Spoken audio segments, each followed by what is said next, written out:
more days to Halloween. 4 more days to Halloween. It's Horror Movie Monday, and there's 4 more days to Halloween.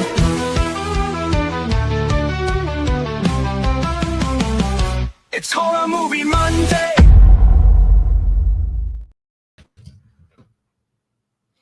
Hello, John Ward. Hello there, OGP. Hello. How are you doing this evening, John? I'm doing fine. This is my purge mask. So when the purge happens, I will have a mask. I like it. It's very flashy. I like it. Thank you. I'm not sure. Are you wearing a mask? You can't see. Is that shots fired? I'm smiling right now. You can't tell, but it looks beautiful on you. If that's that. Thank you. Do you know what it is? Do you know what my mask is? It's my mask. 4 more days to Halloween. 4 more days to Halloween. It's Horror Movie Monday, and there's 4 more days to Halloween. Oh, okay. I'm getting it now. It's a silver shamrock that I forget who sent it to me, but one awesome viewer a while back sent this and the sign for the silver shamrock welcome to Santa Maria sign, or Santa Mira sign. So how about that? Looks very nice. You still have the tag on it too. Yeah. No, I know the tag will not come off, and someday you should leave it on. Yeah, I thought about getting it autographed, but I'm not big into getting masks autographed. So how about So what are you gonna do? But we got a lot to talk about tonight. I am sweating my ass off in this mask. I don't think we could do a show like this. What do you think? I think maybe we could put them on periodically, but otherwise, I don't think that we can do this. I can't even do that. I have to keep my head. I don't know how they go around killing people in these things. They're hard to see, especially with the X's in the eyes. I don't know shit about fuck. That is a fact. Yeah. You can't get away from facts. Okay. Yeah. Well, how about we got to talk movies, man. We got a lot to talk about. So, we got to do something here. It's Horror Movie Monday. You already know. Chills in the air and the tension's low. OGP steps up, setting the tone. Always in charge, yeah, sitting on the throne. Sean Ward steps in with a confident stare. Nipples getting hard from the icy glare. All right, enough of that shit. What's up, Mr. Ward? How you doing? Oh shit! I didn't know I was supposed to take this off. I'm sorry. Well, it was my bad. I can't drink my coffee with this on. So I'm gonna which installment of The Purge is that from? I don't know. I think it just is any of them. My coworker Kasha, she was cleaning out a storage unit and found these. It was, they're going to throw all the stuff away, and she goes, "Oh, I think John would like these. I think they're from a movie."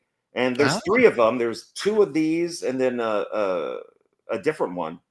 And nice. They all work. They all flash and stuff. So I think those are the ones the girls were wearing those, and I don't remember if it was part 3. I'd have to go back and check them out. But I think when the girls became badasses and were like taking over, trying to get the people inside that store or whatever. I don't know. I think oh Jesus, my God. I could smell that through the mask. I think there's there were like the statue. I have an itch. Well, take it off. The Statue of Liberty, and they had this mask on with the Statue of Liberty. I think. I don't have sexy time music on here anymore, but I was going to play you some sexy time music while you take that off. If you want to take it off, or you can keep it on if you want. I think I'll probably take it off. I think I got to take the headphones off first. But okay. There we go. Yeah, bitch! Decent. Okay. All right. Okay. I don't know which one is scarier.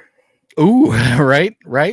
Well, mine, this, like I said, That was is very cool. it is the official one. And It's even got the shamrock thing on the back. yes, I am a real dillweed for not remembering who sent this to me, and the sign as well. But it's really cool, and it typically stays right in the plastic to protect it. But this is a very cool mask. This is only like second time I've ever actually put it on my head. It's I think maybe Tom Atkins' autograph on this would look really cool someday. But Tom's getting no younger. I have to go get his autograph soon if I'm going to do that. You know, he was, if you remember when we went to Creep IE, he was there. And I mentioned to him that I thought that his best movie was Night of the Creeps. And he's like, oh, that's great. That's what, yeah, I love making that movie. And I said, you remember Fred Decker? And he, the director, he's like, yeah. I said, I'm really good friends with his brother, Chris. And he's like, Fred has a brother? I'm like, yeah. So it's he didn't even know, but I told him. So now Chris is in his brain. There you go. Yeah, when he has it's a small world. What do you know, right? It's a small world. Yes. But we'll say hello to everybody in just a moment. I do want to make a couple get a couple things off the list here in the way of horror movie news, because we haven't had that much in recent weeks. We're going to talk horror movie news. We got to pick up maybe plural, and then we're going to talk about the Halloween franchise,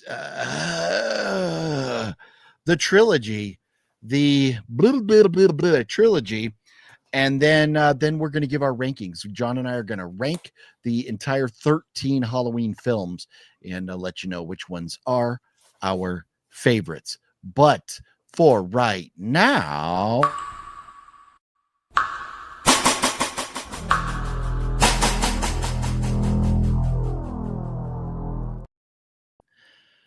John, I do want to first and foremost say again, thank you to Jeff for sending another $10.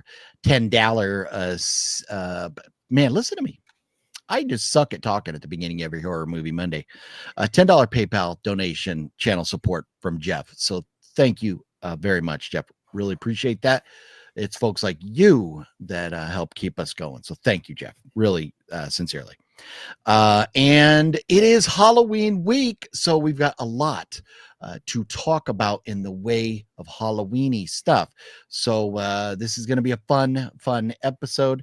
Stick around, get some popcorn, get yourself a Pib Zero, because Pib is taking the shelf spots of Dr. Pepper, because Coca-Cola and Dr. Pepper are feuding. Apparently not like Xbox and PlayStation anymore, because GameStop has announced that Donald Trump has brought an end to the console wars. Donald Trump has brought peace between the consoles, just like he's doing peace in the Middle East. He's brought peace to the consoles, and there's no more console wars between Xbox and PlayStation. What do you know? How about them apples? This week in the theater, I didn't think there was anything coming out, and there is technically nothing in the way of horror movies coming out, but there is something that I forgot that I do want to see, although it's a little bit long, 1 hour and 58 minutes, and that is Begonia, starring Jesse Plemons, who we know from Breaking Bad and Better Call Saul, amongst other things, Emma Stone and Alicia Silverstone. It is sci-fi, comedy, alien invasion, satire, everything but horror. But if you watch the trailer, it's kind of interesting. Like, are they aliens? Are they not? What's going on? They shave Emma Stone's head bald. Remember, John, we saw the trailer for that in the theater. Watching part 2 of the Black Phone. I don't know how this happens, but 4.1 thousand reviews on IMDb for Begonia, and it's not even out yet.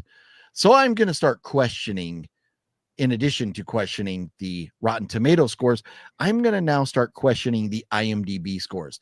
It's one thing to have a few reviewers, but over 4,000 reviews of this movie already is suspect, being that it's not even out yet.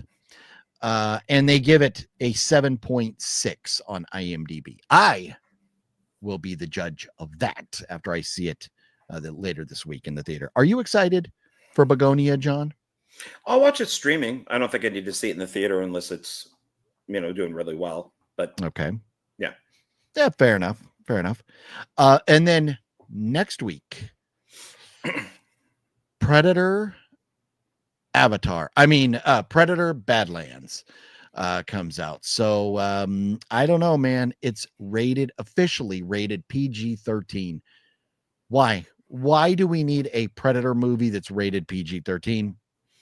Why does it look so much like Avatar minus the blue people? I don't know. I don't think, even with my membership and not having to pay for it, I don't think I'm going to be able to go sit down in the theater and give that a couple of hours of my life. What about you? Where are you at with that, John? I was happy that they were making another one. I like the Predator franchise. The Predator is Shane Black and Fred Decker. But I have no desire in seeing this. I'll watch it streaming. So I think the Predator looks awful. I hate the CGI face. It's not practical, I don't know. I'll tell you what, if I wanted to see that face yapping for a couple hours, I would just turn on The View and look at that host on the left, because that Predator looks a lot like Whoopi Goldberg. Oh, it really does, man. Truth be truthin'. The hair. Although next week, and to further my attempt to be labeled a racist, which I am not, but the movie I am excited about next week is Nuremberg. Russell Crowe, Michael Shannon, Rami Malek, 3 very talented actors, and it's about World War II Nazi Germany stuff. That World War II, with the development of nuclear weapons and jet engines leading us into the space age and stuff. It's that era of history has always fascinated me. So, and it is devastating, what happened to the Jews and so many other people in World War II. It's such a major part of history that happened not so long ago. And that's why I'm just fascinated by it. And I'm looking forward to going to see that. John, have you seen the trailer for Nuremberg yet? I have not, no. But as I'm sure its tagline is, we were just following orders. Yes, yeah. As you do on a nightly basis, right? Or every horror movie Monday, John Ward is just towing the company line here. I get the script about 2 hours before, and I'm supposed to memorize it. There you go. Yeah. Also, everyone's favorite blue jean model, Sydney Sweeney, is coming out next week in a boxing movie called Christy. This is interesting. Sydney Sweeney playing a different type of role. I mean, she's played a lot of different types of roles, but a bruiser, not playing, the eye candy piece. She's playing a bruising boxer. So what about that? Have you seen the trailer for that? So far, yes, and so far all of these are streaming for me. But they monstered Sydney Sweeney, so they pulled where they made her ugly. Yeah. So. Yeah. Well, so that this is her, Academy Award nominee film. I hope so. She deserves it. Unlike The Rock in the Smashing Machine that bombed beyond belief. So yeah. Well, the best news of the night, maybe for you and I, John. 2 weeks from now, we get to go, and I guarantee you will, and I think everybody out there should be in the theater to watch Osgood Perkins' Keeper. 2 Oh, weeks. that I will be there for. Yes. Oh yeah. So yes, I am very excited. So excited, very excited. Man, and Running Man's coming out too. Yeah, it looks okay. That's a streamer for me, but if I'm bored and have time, maybe I'll go. I mean, I didn't see, but I wanted to, The Long Walk. So I don't know. Maybe it's. I like the book. Yeah. So. You know what? Remakes. We'll see. We'll see if I feel like getting off my ass and going and seeing it. But that is it as far as talking about the movies coming out. Little other tidbits of news. This one I just thought was kind of fun. John Carpenter, you will like this, John. He does not like any part of The Substance, any way, shape, or form. The movie The Substance, John Carpenter is not a fan. Okay, good for him. We are in agreement. He would not elaborate. It was an interview, and he wouldn't get into details, but he just said he did not like any of it. I thought that is very interesting. Mike Flanagan's Carrie series wrapped production a couple days ago. So Mike Flanagan hopefully have some free time on his hands to get to doing things we actually want to see. So I am as much as I love Mike Flanagan, he's no longer as you would say, he's no longer on my was it not Plymouth Mount Rushmore? Rock? Mount Rushmore. He's no longer on my Mount Rushmore. We don't need another Carrie. Guaranteed she's going to be hot, which she shouldn't be. I am so disappointed with him that he got involved in Chris Stuckman's film that I will not see because I do not like Chris Stuckman. So I'm very disappointed that he got involved in that. So I'll watch Carrie, but I don't know, man. Each Carrie, she gets hotter and hotter. And in the last Carrie movie, they were just mean girls, It just doesn't make sense to me. And in the book, she's fat with pimples and oil and crappy hair and smells. And I mean, it's like, that's why they tease her and bug her and stuff. And if you're hot, especially if you found out that she had telepathic powers, you'd bring her into the group. It's like, oh, she's hot and she can move shit. All right. Okay. Come over here.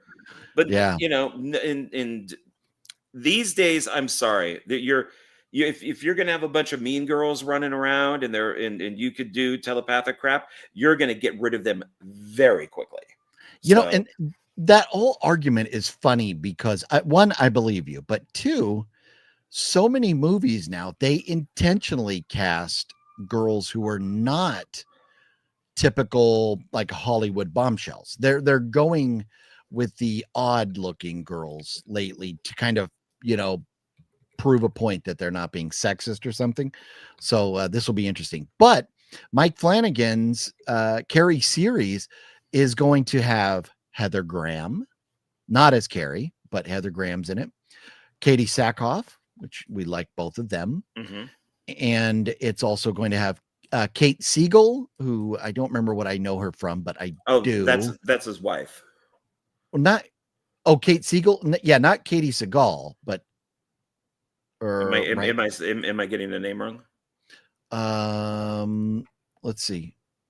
Kate Siegel, I could swear. Oh yeah, her husband, Mike Flanagan. Yes, you are correct. Yeah, so she's in almost Midnight Mass and Haunting everything. Yeah. But who plays Carrie though? Well, Amber Midthunder plays Miss Desart. And I don't have anything really against Amber Midthunder, but Prey can suck it. I'm not a fan of Prey. Matthew Lillard is playing the principal. I do like Matthew Lillard. So Summer H. Howell is playing No, I'm looking her up. Nope. Nope. She's but Nope. she's not pretty at I mean, okay, here's the thing. She's not ugly, but I could see her being Carrie. Hold on, let me share this picture right here. I'm okay. Here it says Summer H. Howell Carey. So let's see. No, no. She's very young, so don't get me wrong when I say this. She's still too good looking. I'm not accepting I don't this. know. What was her what was her name? The girl that originally played Carrie. I'm drawing a blank. Sissy Spacek, even though she's not the book, it's still Sissy Spacek got attractive in her 50s. You look at her in her much later films, and Sissy Spacek became attractive. She wasn't that attractive when she was younger. No, so she fit Carrie. Brother, No, I don't accept that. Take that back. Bullshit. Bullshit.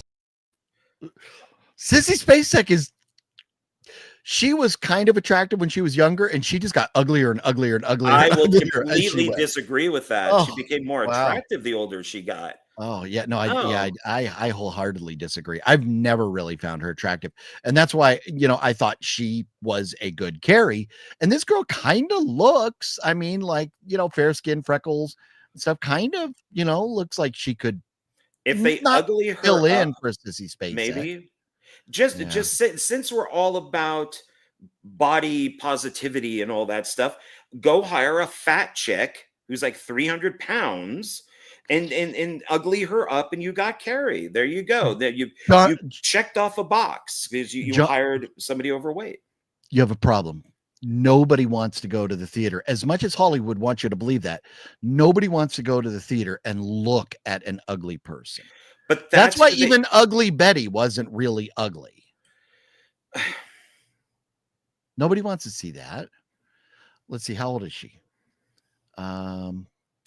Trying to figure out how old she is, because she does look very young. Oh fuck, I can't find her age. Maybe go down here. Man, are we on a tangent right now?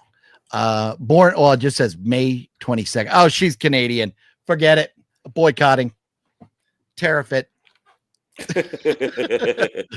Oh man. Anyways, let's move on. Mike Flanagan's Carrie. It's wrapped. I don't know when it's coming out yet. They didn't mention that, but it has wrapped. Toxic Avenger hits physical media this week. You can get 4Ks, you can get steelbooks, you can get Blu-rays and all that good stuff. John, have you seen Toxie yet? No. Okay. Thoughts? Are you going to buy a physical media copy? No. Okay. Are you going to watch it at all? Maybe. Okay.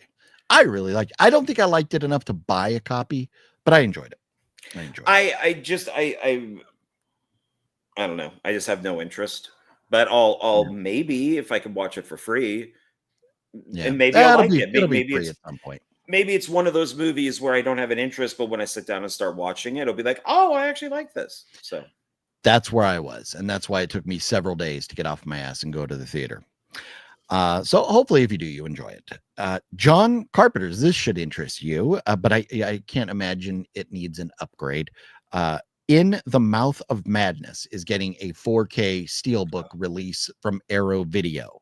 So if anybody needs an upgrade of In the Mouth of Madness, great film. That sounds very Cliff. Is that your favorite John Carpenter film? Yeah, It's up there, no, right? The Thing is my favorite, but In the Mouth of Madness is my second favorite. Okay, I knew it was up there.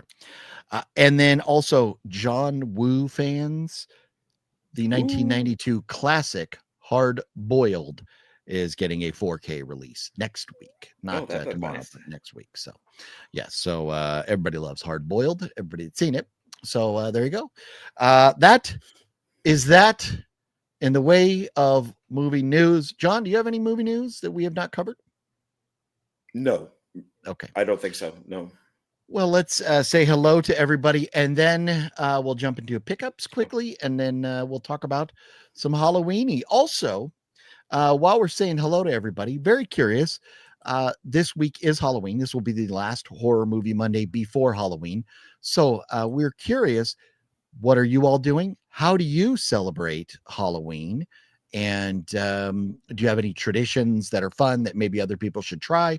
Are you going to haunts or what are y'all up to? So very curious. Let us know your thoughts. Gail says, happy horror movie Monday. What's up, Gail? How you doing? Gail just picked up Creepshow 2, Halloween H2O, Escape from New York, and Galaxy of Terror, Ballerina to complete your John Wick collection. Nice. Gail, you got some good stuff there. Very, very cool pickups. Yes. Deadpool fanatic was cracking it. Hey. Is indeed crotch time. Oh, it's hidden. It's hidden. That's the vamp time that I'm looking forward to. Yeah, baby. Yeah. It's vamp time. It is indeed vamp time. What's up, Deadpool? Hey. Mario, hey, did you guys watch TV show It? I like it. Can't wait. Episode 2. Oh, is that new It out already? I think it just came out. Welcome to my derriere or something like that. Something like that, yeah. Yeah. Yeah, and I have not. I'm not the biggest It fan. It's okay. I'm not a big fan of it. Where are you at with It?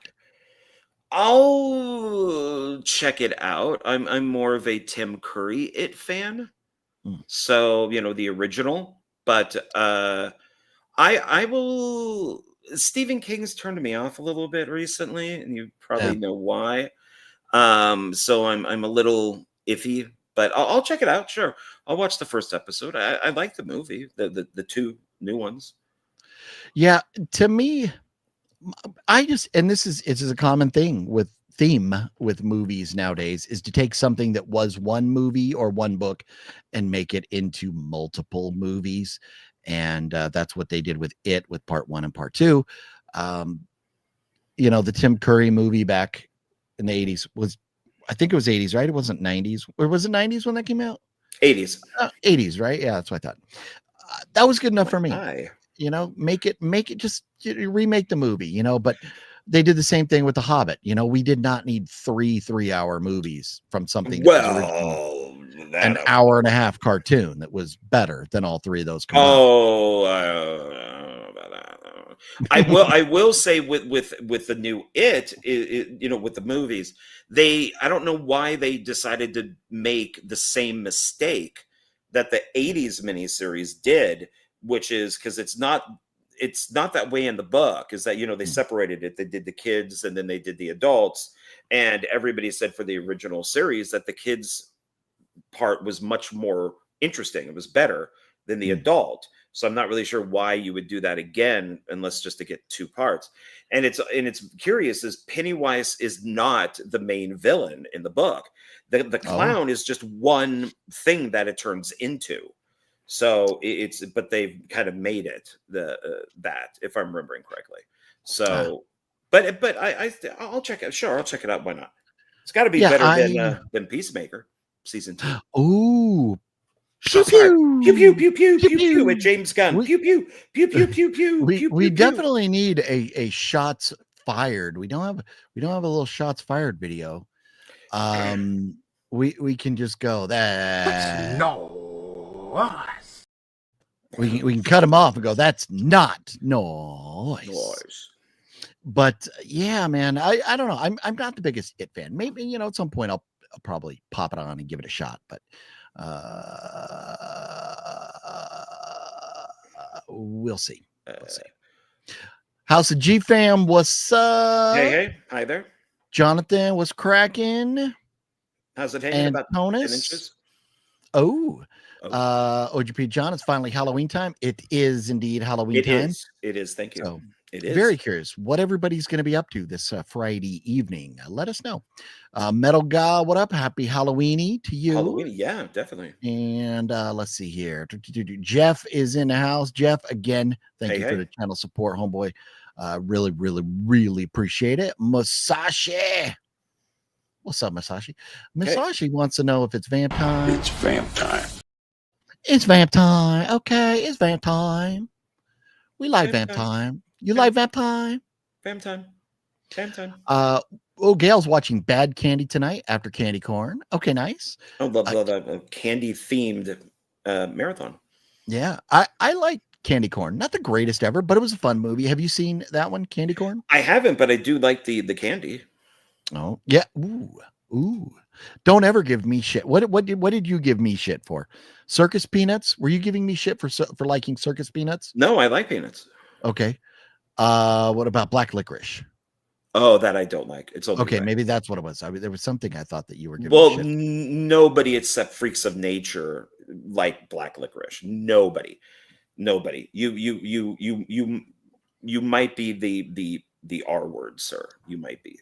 Black Licorice is phenomenal. I love me some Black Licorice. Oh God, that says so much about you. Fluffy is disgusting bastard. Daniel Barry, what's up, Daniel? What's up? What's up? Fluffy want to fill us in on his regularity. Oh yeah. What's up? What's up? What's What's up? Jonathan, any thoughts on Basket Case? Fun flick. Do you like First Basket one Case? is good. Second one is great. That follows my Star Wars theory on movies. So everything that's a trilogy pretty much follows Star Wars. Star Wars is good. Empire's great. Jedi is okay. Basket Case, Basket Case is good. Basket Case 2 is great. Basket Case 3 is okay. There you go. Yeah. Bremania, what's cracking? How you doing? Hey. Christian's in the house. Hey, What up, Christian, what's up, guy? Those masks we Are were nice. wearing. Noise. Pretty nice masks. I Thank you. do agree. Yeah, thank you. Horror fan, wrestling fan, What's up? What's up? Mario, nice mask, guys. Thumbs up. Thank you. you. Yeah, everybody, if you would, please hit that thumbs up button for us. Really means a lot to us. It does. A simple thing to do, helps us out. Mask is from Purge election year 2016, I think. Okay, thank you. And yeah, I think that's the one where she's dressed up like that election. That sounds right because they have the Statue of Liberty. She's dressed up as that. Okay. Yep. Watching 5 of them back to back like I did, they kind of blur together now. So Fluffy gives my burp a 10 out of 10 booger burp. Well, how about that? There you go. Okay. Well, Thank thank you, you, Fluff. yeah. Appreciate it. Look at Tom from MySpace Tom. has joined us. Loving the show. You guys are like Starsky and Hutch, Punch John, Batman and Robin, Butch Cassidy and the Sundance Kid, Chewie and Han. Well, there you go. So I agree with those, but I tend to think we're more like Thelma and Louise. You may be suicidal, sir. I don't know. Greg, what's cracking? Greg, how you doing? Hey. Horror fan, my opinion, number 1 is Halloween 2. Then number 2 is Halloween 78. And number 3 is Halloween 4. Okay. That is interesting. Top 3 right there. Very interesting. Okay. And there you go. Buckaroo's Hey, giving me a big Christian. shout out. Mr. Bones, Mary. Why you bugging? Yeah. Well, Mr. Bones, maybe the movie is out in other countries. Oh, Bremania. You know what? That's a possibility. I did not think of that. Thank you for reminding me. The movie that has 4,000 reviews, Begonia, may be out somewhere else already. That's true. Hello, Mr. Bones. Hello. Species 1 and 2 are fantastic sci-fi movies, and the rest didn't need to be made. There you go. Buckaroo Bros. Christian says, I saw Black Phone 2. First one was way better. Okay. I would agree, but I do know some people who like the second one better than the first. The whole cast and the whole show, the view is not worth watching. Bremania, I agree. Do concur. Arnold needs to come back to be Predator. Yeah, well, come back to Predator. Yeah, would love, even if like in a leadership role where he's not actually fighting. He was going to be like also with like Ellen Ripley, Sigourney Weaver and stuff for the Predator who pops out of that thing at the end. It wasn't going to be just a guy in a suit. Is that at some point they were going to get Schwarzenegger to be that character from the Predator. I've heard he's in this one, like a cameo. So yeah, I heard.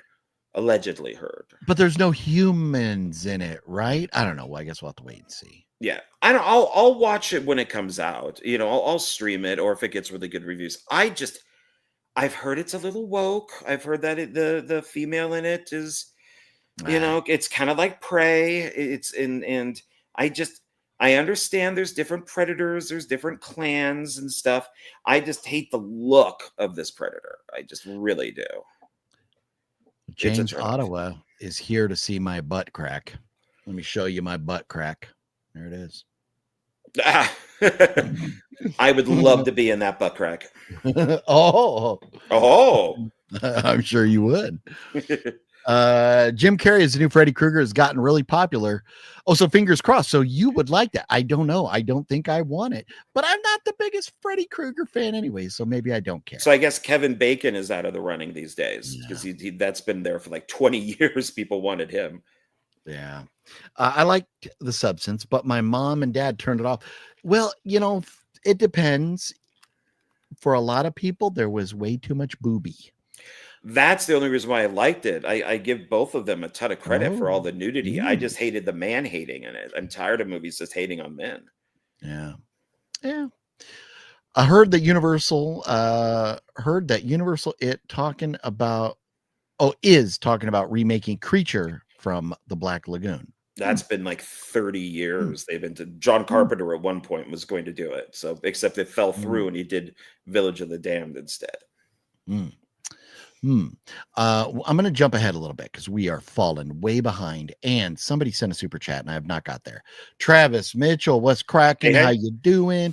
Deadpool fanatic. Haven't had a Halloween off in years. Always working at night. Well, that sucks, Deadpool. That absolutely sucks. Travis with the $4.99 super chat. Look at that. So much, homeboy. Absolutely rock. Appreciate that. We will definitely put that toward like some trick-or-treating candy for the kids or do something fun with it to show our appreciation, to give back. So thank you very much. Appreciate that. Black licorice is nasty. What Mario? Come on now. Mario, you and I are not friends. Mario is going to be Mario every Halloween. Well, there you go. It's me, Mario. I will wear my Art the Clown costume. Well, there you go. Art the Clown, very popular costume. Yes. Let me see. There was a couple more I wanted to get to. Mr. Bone says Tim Curry version was 2 parts. You had to flip the disc over for part 2. Really? But wasn't it just one movie that came out when it originally came out? No, it was 2 nights. Oh, was it? Okay. So the VHS was 2 cassettes. And I think, maybe the Blu-ray, not the Blu-ray, but the DVD at first, you might have had to flip it over. But it wasn't like years apart and labeled as, it was like a 2-part thing, right? It was like one. Oh, yeah. It was like the next night or something. Yeah. Okay. Yeah. It's been so long since I've seen it. I don't remember, but I just when you take something that, you know, should be a couple hours and we make it into 6 hours. Well, the book is like that thick. So it's long. It's long. It long. It long. It love you a long time. It love you a long time. Yes, it does. Gail says, I know I can't buy movies from Canada or UK. They're charging big tariffs. They make you pay for it to carry or spend $10 to pay $30 in tariffs. Well, Gail, I say this to those filmmakers. They can send their films digitally into the good old United States of America, and we can print them here with American workers, and then we can buy them for cheap. If they wanted us to have their films, they would do that. It's not hard. They could do it.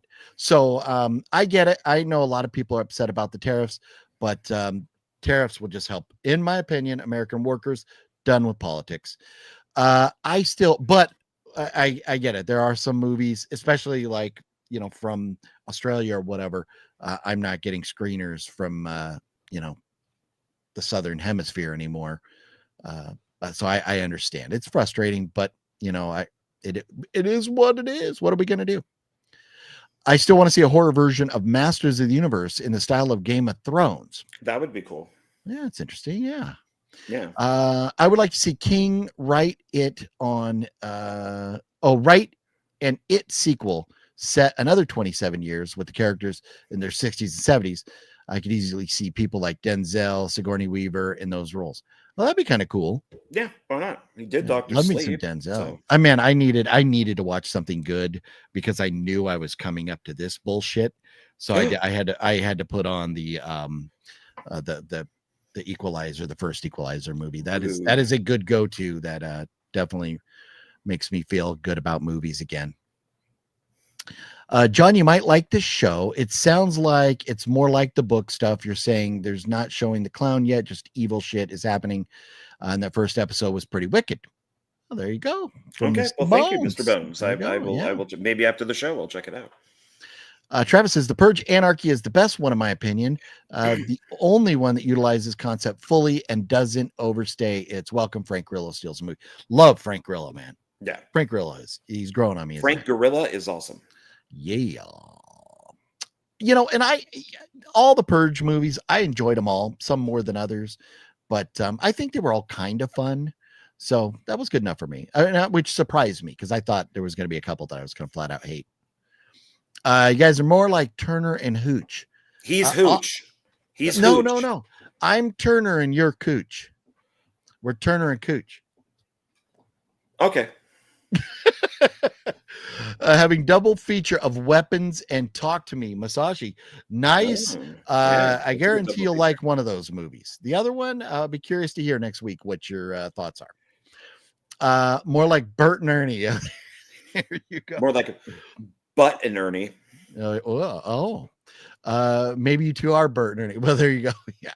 OGP and John, hope you guys are well. Preminator, Hey. thank you very much. Thank you. Doing very well. Look at this, the wet one in the house. Oh, what's up, boys? You like the AI videos? Yeah, Wet Movie 1.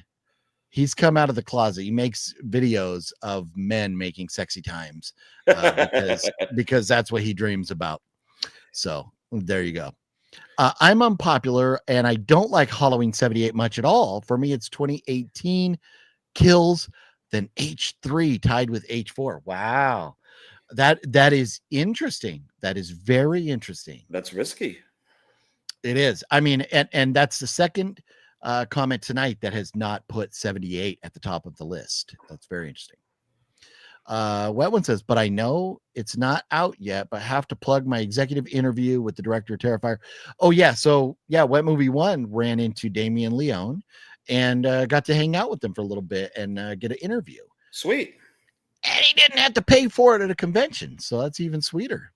Very nice. Very cool. Yeah. So we're looking forward to that. Wet. I actually enjoy Shane Black's The Predator. It's a dumpster fire, but a fun one. I just don't like that they always have to put kids. It's like Shane Black and Fred Decker always have to have kids in their movies. It really annoys me. But The Predator was okay. It was all right. Yeah. I remember John mentioned in another stream he didn't like the line in Halloween. I didn't know you thought of things like that, Lori, about the dance. Oh yeah. It's because Lori is an innocent teen. Yes, Lori is supposed to be the kind of naive, nerdy homegirl, innocent. Well, see, I took it as a lesbian thing, like what should, what are you wearing? I didn't know you thought about those things, Lori. Like what would I thought it was kind of a lesbian type of weird thing to say. But a lot of the dialogue in the original Halloween is kind of weird. I mean, I don't know if it's a 70s thing or 70s, yeah. Yeah. Maybe John Carpenter was hanging out with Cheech and Chong before it's possible writing or something. Yeah. I like Freddy better than Michael and Jason. Ah, wow. Yeah, no, for me, it's the complete opposite. Tommy Lee Wallace directed it. Yes, he did. Oh, okay. Yeah, he was directing for a while there, and then he kind of stopped. Terry's in the house. What up, Terry? We love Terry. Hey. Hey, Team Horror Movie Monday. Got to meet and greet with Andy Serkis. That's right. Yeah. I remember you said you were going to do that. And Elijah Wood last Saturday. Both were very nice. Very nice. That is very cool. Glad I'm a fan of both of them, especially Andy Serkis. I stopped watching the Academy Awards because if they can create a whole new award for Rick Baker for American Werewolf in London, they can do one for the motion capture that Andy Serkis and many of these actors do. He's done a great job in Lord of the Rings and Planet of the Apes, and he deserves an award from the Academy Awards. And until they give one, I refuse to watch it. So yeah, he is a great actor. He is great. Yeah, and he's directing now too. Oh, well, Venom. cool. Yeah, he did Venom 2, I think. Oh. That doesn't help his No, case but there. hey, if they're saying you want to direct a Marvel movie and they fooled him because it's a Sony movie. Yeah. What are you gonna do? Travis says wild card, but a younger route for Freddy could be interesting and more disturbing. Austin Butler could pull it off in a new way, I think. Austin Butler is a great actor. I really enjoyed, and my first experience with him was Elvis, but he's done some good stuff since then. So that would be interesting. Hopefully they cast it. Hopefully they really do some homework and pick the right guy and don't just go, oh, Jim Carrey is Freddy because he's Jim Carrey. But I wonder, does Jim Carrey or would Jim Carrey really want to play Freddy Krueger?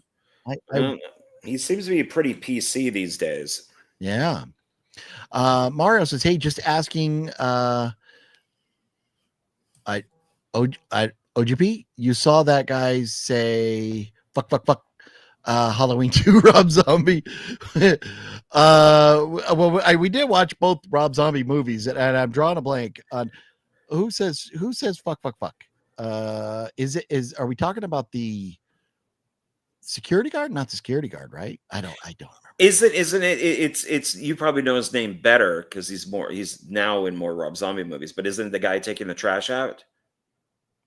At the strip bar, Jeff Daniel Phillips. Yeah, was it maybe him? I don't remember the scene. I don't remember the scene. He's taking the trash out to the dumpster, and then Michael. I remember that scene. Yes. Yeah, but I don't remember the fuck. Mario, let me know if that's correct. I could be wrong. Okay. So my memory is very bad. Yeah, to me the F word is just another word, and I that especially in Rob Zombie movies. Right? Yeah. This is how bad my memory is. I'm sorry. I called one of our stores twice within like a 6-hour period, asking if the manager was there, and the person goes, "I've already told you she won't be here until tomorrow." I'm like, I don't remember calling you at all that first time. I'm so sorry.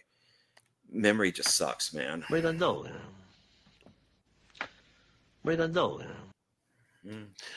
John. Oh, the language on you. You blow your father with that mouth? Oh. I blew my mother with that mouth.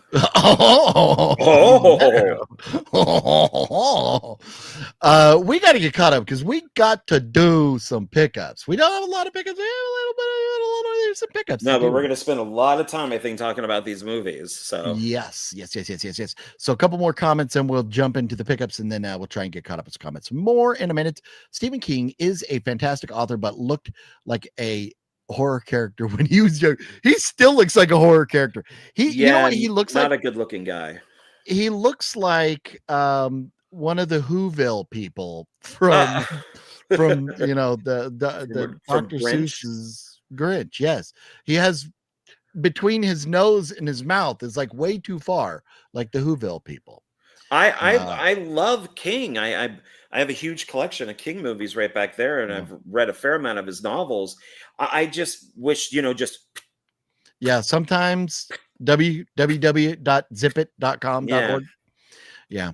Antonis is going to see someone's house on Halloween while they pass out candy. Are going to go up. Very nice. Going to go hang out with some friends. Very cool.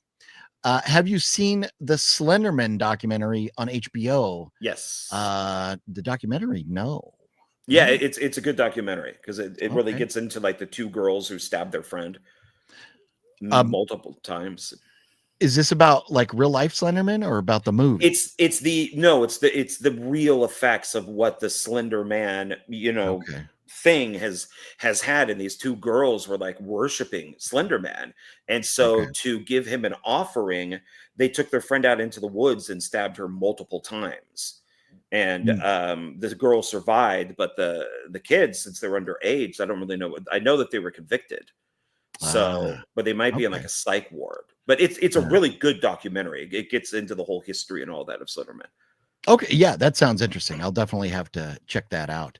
Preminator says, "Have you guys seen the See No Evil films with Kane? Yeah. I love both. First is even better with great kills. I have not. I thought I owned them, but I don't. The first And one is really good. Sorry, not a fan of the second one. oh, But I there you go. love the first one. Yeah. Love those. Predator. Wish they made a third. Oh, love those. Responding to Preminator. Oh, Mr. Bones talking about the See No Evil films. There you go. Gotcha. Oh. Gold Movies in the house. What up, Gold Movie? Travis looks like he's 17. Of course, he's not going to like a movie from 50 years ago. Very rare. No, and Gold Movie, you bring up a good point because, like Antonis, he prefers the whenever it came out, Johnny Depp, Willy Wonka, whatever that was called, Wonka Chocolate Factory, whatever it Oh, was, he's Wonka. Yeah, because he's younger, because he wasn't, no, he's Charlie. around. Depp is Yeah. Charlie. Okay, but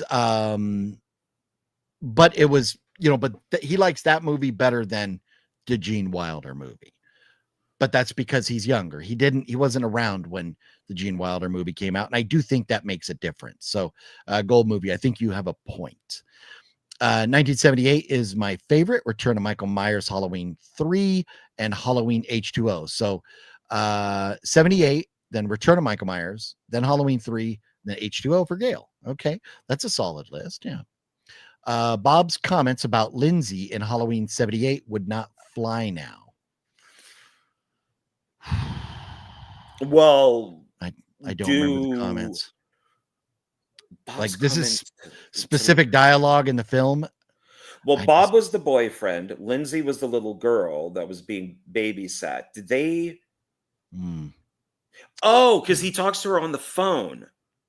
That's when Annie is she's washing her clothes because she got wine or something spilt on it, and Bob calls and Lindsay picks up the phone and he's really kind of rude to her.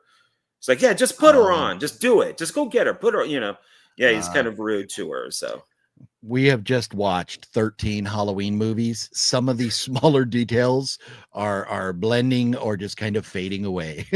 It happens when you watch too many. So let's see. I love Andy Serkis in King Kong. Yes, he was Kong. Yes, he was very good in that. They can call it the John A. Ward. Call what? A Ward. John. Oh, award show. John A. Yeah. Ward. Oh, there you go. Brimania, thank you so much for coming through with that $2 super chat. You rock. Any horror comedies you enjoy? Ooh, a good horror comedy. To me, most horror movies are comedies because I laugh like a good psychopath would at horror movies. Well, we like Student Bodies. Oh yes, very much. Yeah. Yes.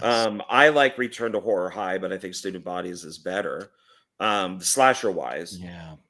And of course Scream is technically a comedy because it's a spoof on horror movies.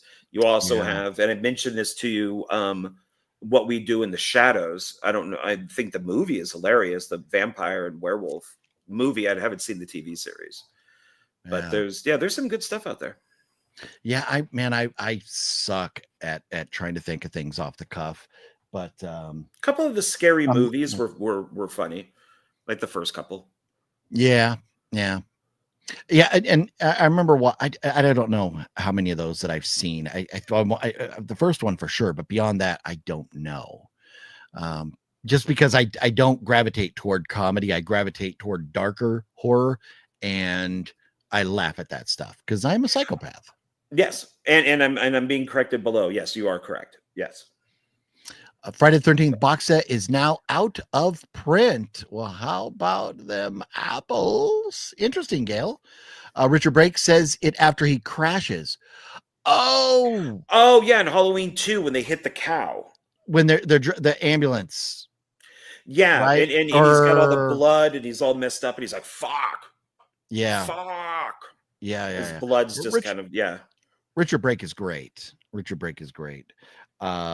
I have Richard Brake's autograph right over here on the 3 from Hell box. Why not? Yeah. But that's a good scene. That part of that movie is very good.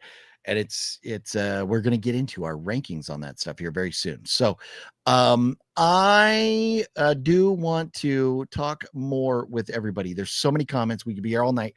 Let me say hello to NG is in the house. Can we talk about weapons? I finally saw it. NG. Let's not go full spoilers, but I loved Weapons. John? Yeah. Oh, yeah. It will definitely be in my top list for one of the best films of the year. Yeah. Yes. So, you know what? We'll try and get back to some of your comments. We do have to keep things going here. So I apologize if I miss some of you when we jump back into the comments. But for right now, I have a serious Blu-ray addiction. You gotta be quicker than that. I'm serious. I'm actually going to catch him all. Oh, what's in the box? No, Now that's an addiction, man. I never said that. I never knew you were a pickup man. We're right now at the Blockbuster Video Store.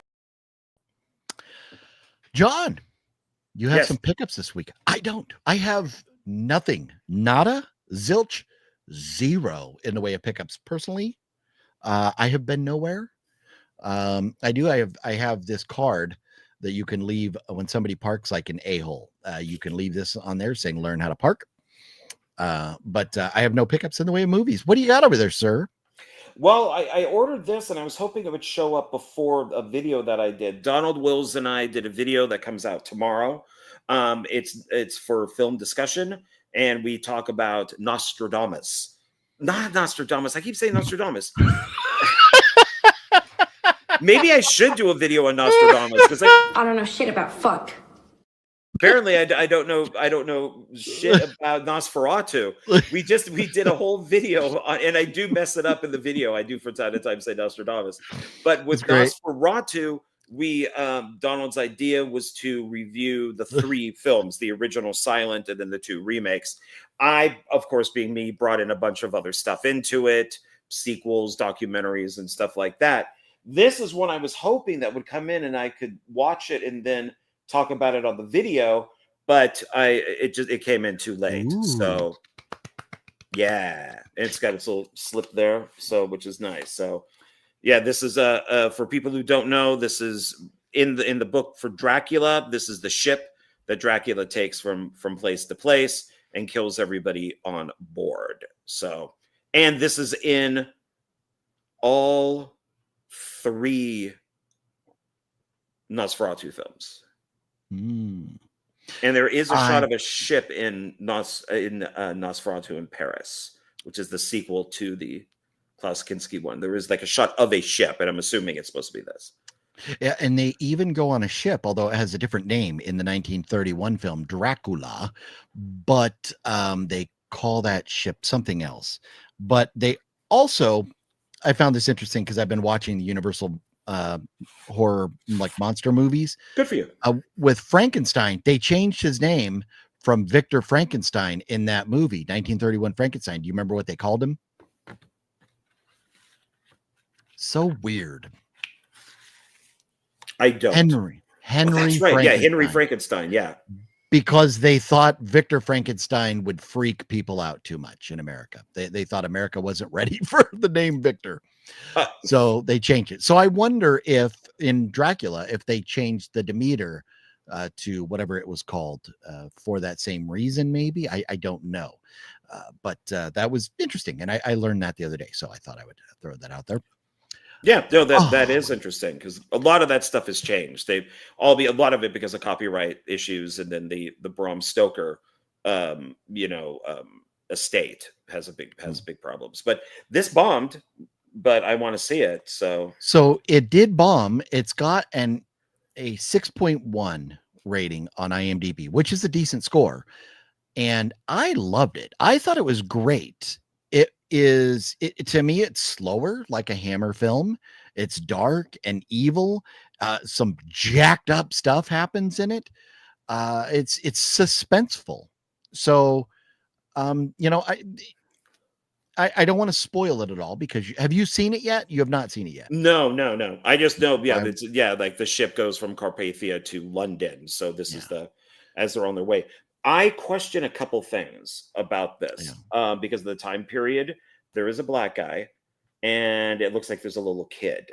So I don't know if at this point in real history if this would happen, and maybe the kid is, I don't know why there's a little girl back here.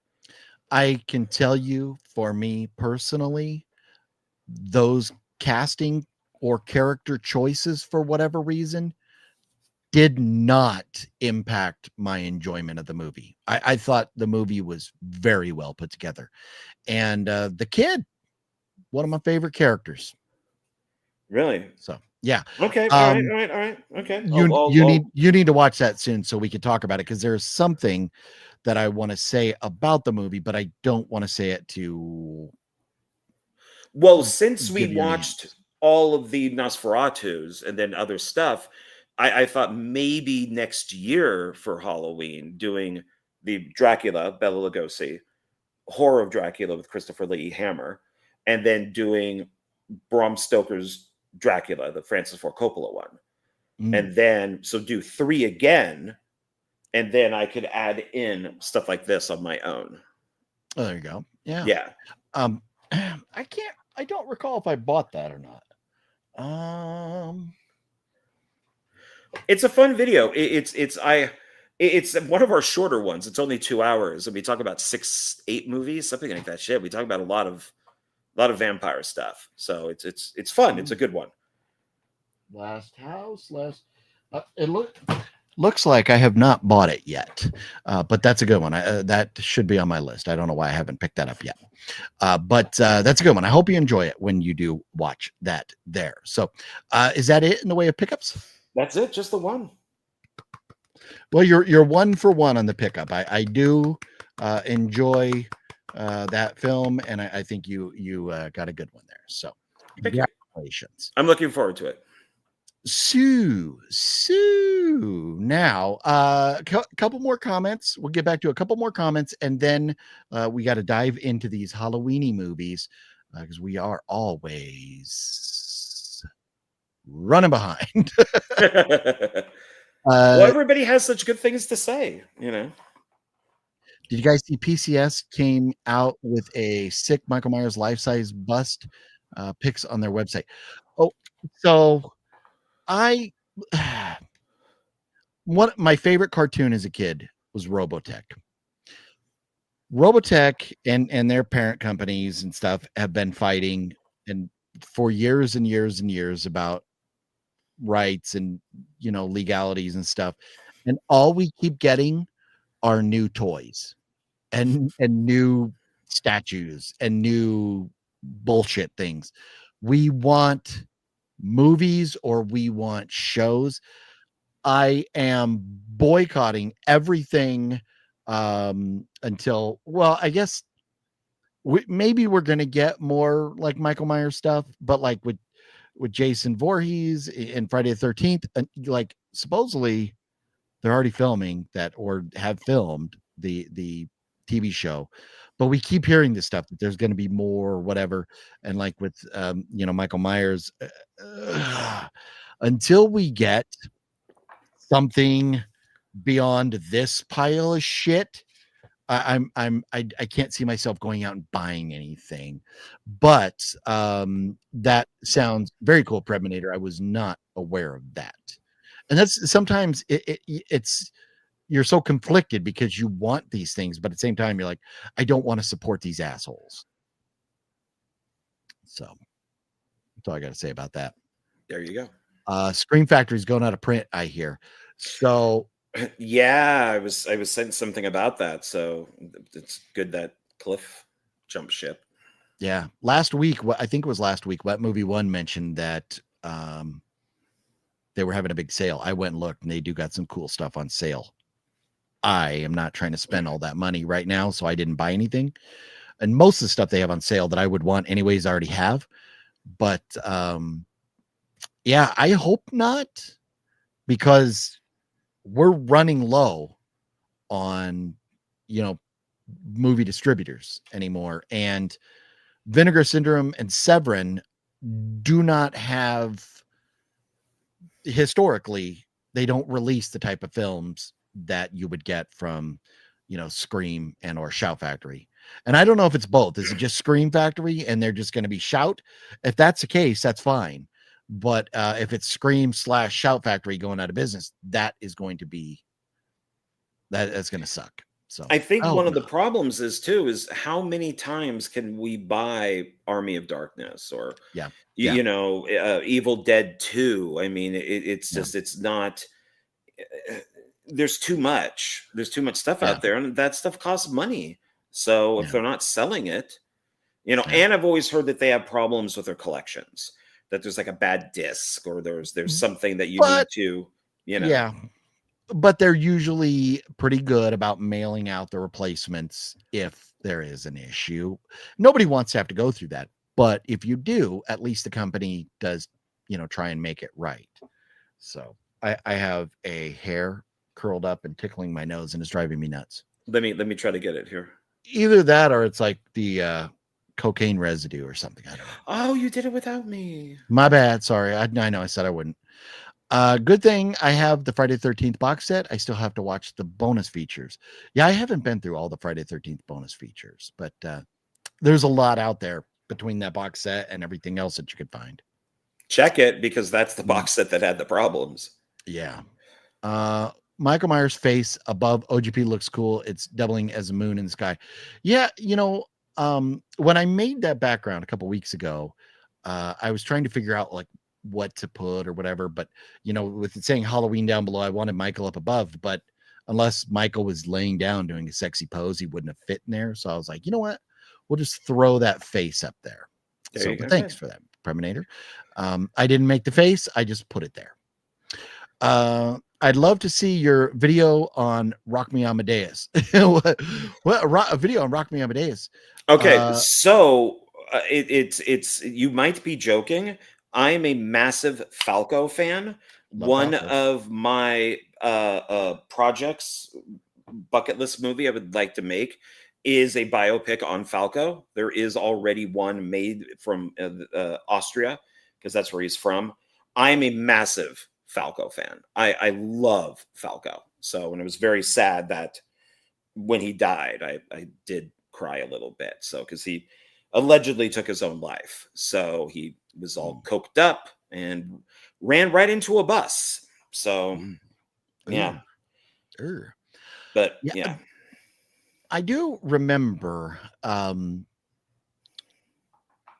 in the 80s, Falco released it was an LP, but it was just all was on there was just like I think different versions of there's the Rock Me Amadeus of versions of Rock Me Amadeus. There was an LP out there. I don't know if you could still find it or not. He has a really good greatest hits album that came out a few years ago, and it's pretty much has everything from his start up until his death.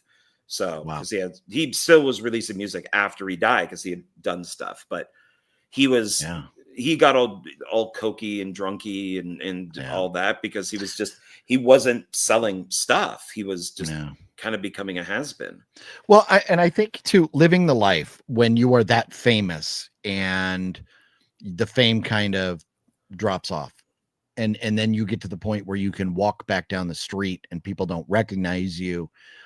I think that takes a toll on them as much as financially kind of falling off. I think just falling out of the limelight breeds depression. And I think some of these guys like that really struggle with it.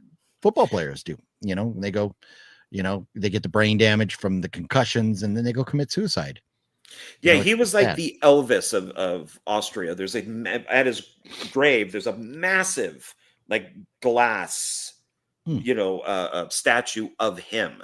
He was and you could probably say maybe he had the same type of thing as Elvis, that, you know, he was really popular. He had the downfall and, you know, and then died. So, yeah, well, I mean, in a sense, yeah, you know, Elvis, when Elvis kind of fell out of the limelight, I think is when he got into, you know, really into the drugs and started gaining weight and all that stuff. But Elvis came back and he was selling out shows in Vegas for a long, long time. But it's just sad. It's just sad. You look at even like Michael Jackson, you know, the painkillers and everything. These rock stars, they just live a different life, and all these people just give them all this shit. Yeah. So it sucks. Gail says it's Hammer time. Yes, I think that was regards to us mentioning me mentioning Hammer films. Yeah. No need to review them. Rom Zombie did a better job. What? NG. But so I am kind of curious before maybe even we dive into these 3 films, because we're going to get into that for a long time. Maybe we'll do the viewers a solid and go over our rankings before we talk about these movies. What do you say, John? You want to do that? Sure, since everybody is giving us theirs, I mean, then you'll definitely have an idea where I'm at on these 3 films once you see my ranking. Yeah. Oh yeah, I know where you're at on them already. I think rumored Arrow is releasing Halloween 4K, because that's not already on 4K. Exactly, Mr. Bones. That is the problem, is that we keep getting different versions of these films, and or different not different versions of the film, but different releases. It's got different artwork or whatever. It's still the same fucking movie. And if I got it on 4K, I don't need it on 4K again. My problem with Arrow is they release like European versions of stuff, like for the UK, and they're always better than the ones that you get in America, and you can't play those over here. Like that movie The Prey, the slasher film, America's 1 disc and the UK is 2 disc, but you can't play it over here unless you have like a region free player. So I don't like that they do that. The House movies, they're all in a box set over there. Can't get them over here. They're talking about streaming for Scream Factory. See, and that's where I think this is where all of these companies are going to go eventually. Even Vinegar Syndrome, Severin, all of these, they'll have their streaming platforms. And I think down the road at some point, they will not be printing discs anymore. I just don't think they will. And that's sad to say, but I mean, you see the light at the end of the tunnel. So Gail says, I have my M6 replacement disc for Friday the 13th box set. Well, there you go. And that's good. Yeah. Love Falco 2. Tell John I will be one of his producers when he makes it. Well, there you go. I'll give you a call. Shout out to y'all for getting me heavy into the fix. Very nice. Oh, nice. I was aware of the hits, but I listened to their entire discography. Incredible musicianship and creativity. Yes. And how weird. I also, John, where are you? Are you over there, John? Yes. You're okay. pointing I don't know at me. why. You're backwards for me, but I do owe John a bit of credit, because I knew Saved by Zero, One Thing Leads to Another, and Red Sky, and that was about it. But since then, I have been listening to more of the Fix, and they have so much great music. So I too have been listening to, and it's all good. That's the thing. They've never gone down in quality. I've been a fan since 83, 84. Seen them 4 times now, and the music has never gone down. Their newest album is still just as good as the old stuff. Nice. So if Friday the 13th box set goes out of print, are all the movies still available individually? I would think so, because I don't know that Scream / Shout Factory had exclusive rights. So, I mean, they may still be available from whoever, somebody else out there, but that's a good question. But Greg, I would, if you don't own them at this point, you may consider getting them on your shelf if you're a physical collector. NG Halloween animated series, Batman versus Halloween. Oh, here we go.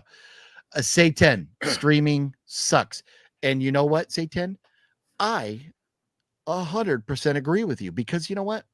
I was sitting here trying to watch, I think it was The Bride of Frankenstein, which I don't own, but I'm watching it through Amazon Prime, and it keeps freezing. And I kind of think because maybe in their gigantic computer where they store all their movies down there, it's like way back in the back, and the servers just can't find it or something, because it's not played that often, and it just kept freezing on me. And I was like, is it my TV? Turn off the TV and everything, turn it back on. Streaming is very frustrating.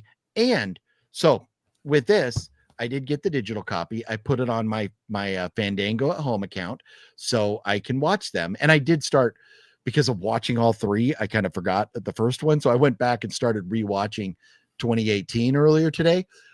And then, but I started watching it on the Fandango at home. I didn't want to put the disc in because I was comfortable. And you cannot watch the audio commentary. So forget your special features with streaming films. So physical media to get the bonuses is where it's at. I mean, there's so many reasons to have a physical copy. Internet goes out. If you got satellite internet or whatever, there's a bad storm, suck it. You're just sitting there in the dark. The rest of us with our Blu-ray and 4K players are having fun. So agree, Satan. John, I have a house box set region 1 or 0, whatever it is.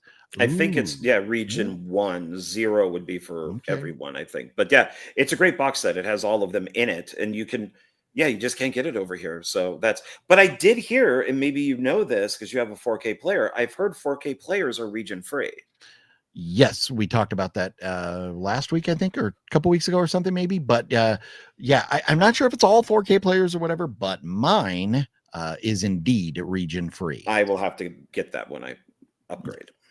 I did a review on it, and it has many thousands of views. There you go. Mario, now you guys know about time to thank Travis. Travis. Now we know what did Travis tell us that we knew? I missed it, Mario. Sorry. NG3, a Halloween story. Here we go. Instead of a Christmas story, what will the dogs eat instead of the turkey? I don't know. Dogs, they would eat themselves. Michael likes to kill dogs, so maybe they would cannibalize other dogs. Yeah. Did you guys see how the 4Ks are of the Chucky films from Shout? Is it good?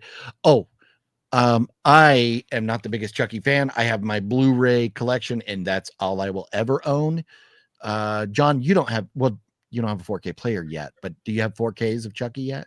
No, I just have the collection and then a couple solo Blu-rays, and then the TV shows are all on Blu-ray. But I'm happy with that. I still own most of the Halloween movies on DVD.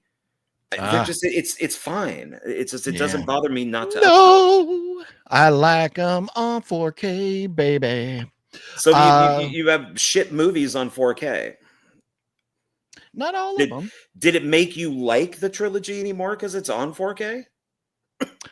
I appreciated some visual aspects of them that we will talk about. So I think I enjoyed viewing them in 4K. A couple more comments, and we are going to get to our ranking all 13 Halloween movies. We are going to put them in order, how we rate them for you here in just a moment. So let's get to that. John, the house movies are Blu-ray region free. I have it. Well, there you go. Take it from Masashi. Okay. All right. I'll look into that. Thank you. Gail says, hey, Amazon is selling the Blu-ray Universal Classic Monster set, $60 for 35 movies. Well, that is a great price. That is a great price. Less than $1 a movie. Or less than $2 a movie. Forgive me. I could do math. I'm smart. I could figure it out. Yeah. I think I owe myself. Damn it. I can't even figure out where the hell it went. Maybe I owe myself. I don't know shit about fuck. I don't know shit about fuck. I really don't. Let's see here. I think my 4K Panasonic player plays all regions. Antonis, it should, I think. The guy says, fuck. Now, yes. Richard Brake, right? Yes, we love Richard Brake. When I got Child's Play in 1988 on DVD for the first time, it was region 1 and could only watch it on the computer. Okay. Interesting.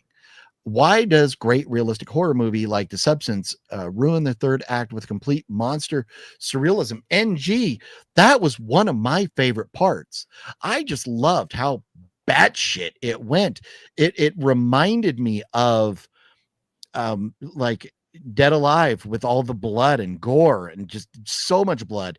It reminded me of Basket Case with the little slimy monster on the sidewalk. Just I don't know what the reason for going that direction was, aside from maybe pure shock value. But I love that third act. I thought it was brilliant. But I understand if you're not into, that type of stuff. I get where that could, because it was such a far left turn for that movie. And John hates it. Gail says Sony 700 4K player is a great value. I have 2 of them and a Samsung 4K. Mine is I got a Sony something. I forget. I'd have to go find out what my review was, but it's a Sony something. OGP dress up as Myers and John as Loomis. That would be cool. Well, there you go. Yeah, if we were together somewhere. OGP, get your ass out of there. Yeah. I'm watching Halloween Ends. I know you like it lots. OGP, just kidding. Yeah. Woo. Wait till you get to our rankings. So here we go.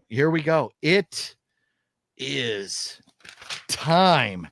Are we going best to worst or worst to best? I think worst to best. That's what I would think. Yeah, I think worst to best is the way to go. So I should pull them off the wall. I didn't even get them down to talk about them.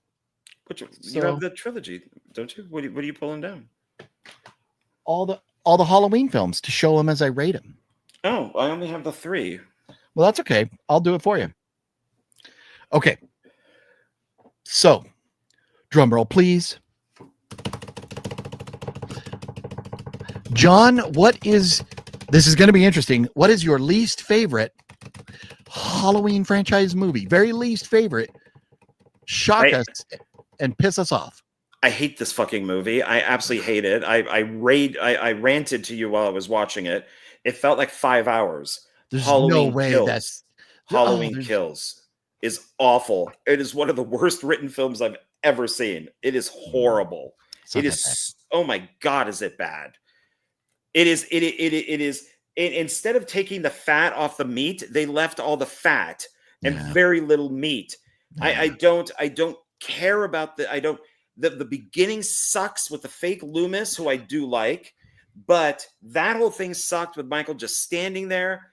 Everything sucks. Jamie Lee Curtis is just stuck in a bed.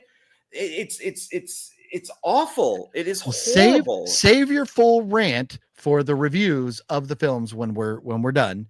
Okay, with our ranking, but no, because there is stuff to talk about with that. Okay. So just ranking. Okay. Yes. So, but I mean, you can comment on them over. I just don't want you to go full rant and then have nothing to say when we get to the review. Okay. So, my very least favorite film in this entire franchise. I'm stupid and I can't figure them out. You want to guess? I'll give you. I'll let you guess. What do you think my very least favorite movie of them all is? And I think it's also John Carpenter's least favorite, and it is Resurrection. This is the stupidest fucking movie in the history of horror movies. I don't know why we need gangster rappers doing not home invasion, but lock you in a house overnight, dumbass movies. This was so painful for me to get through, and I really thought that I hated Ends by far more than anything else. But nope, it is definitely Resurrection, my least favorite Halloween franchise film. All right, John, number 12. Halloween 5, The Revenge of Michael Myers. Right? I would rather watch Halloween 5 than Halloween Kills. I hate Halloween Kills. and I hate part 5 now too, where I used to think it was okay. But watching it for this, no. It is such a horrible idea. John, I am in complete agreement. This is also my number 12. Oh, nice. Halloween 5 sucks a bag of dirty donkey dicks. This is a terrible movie.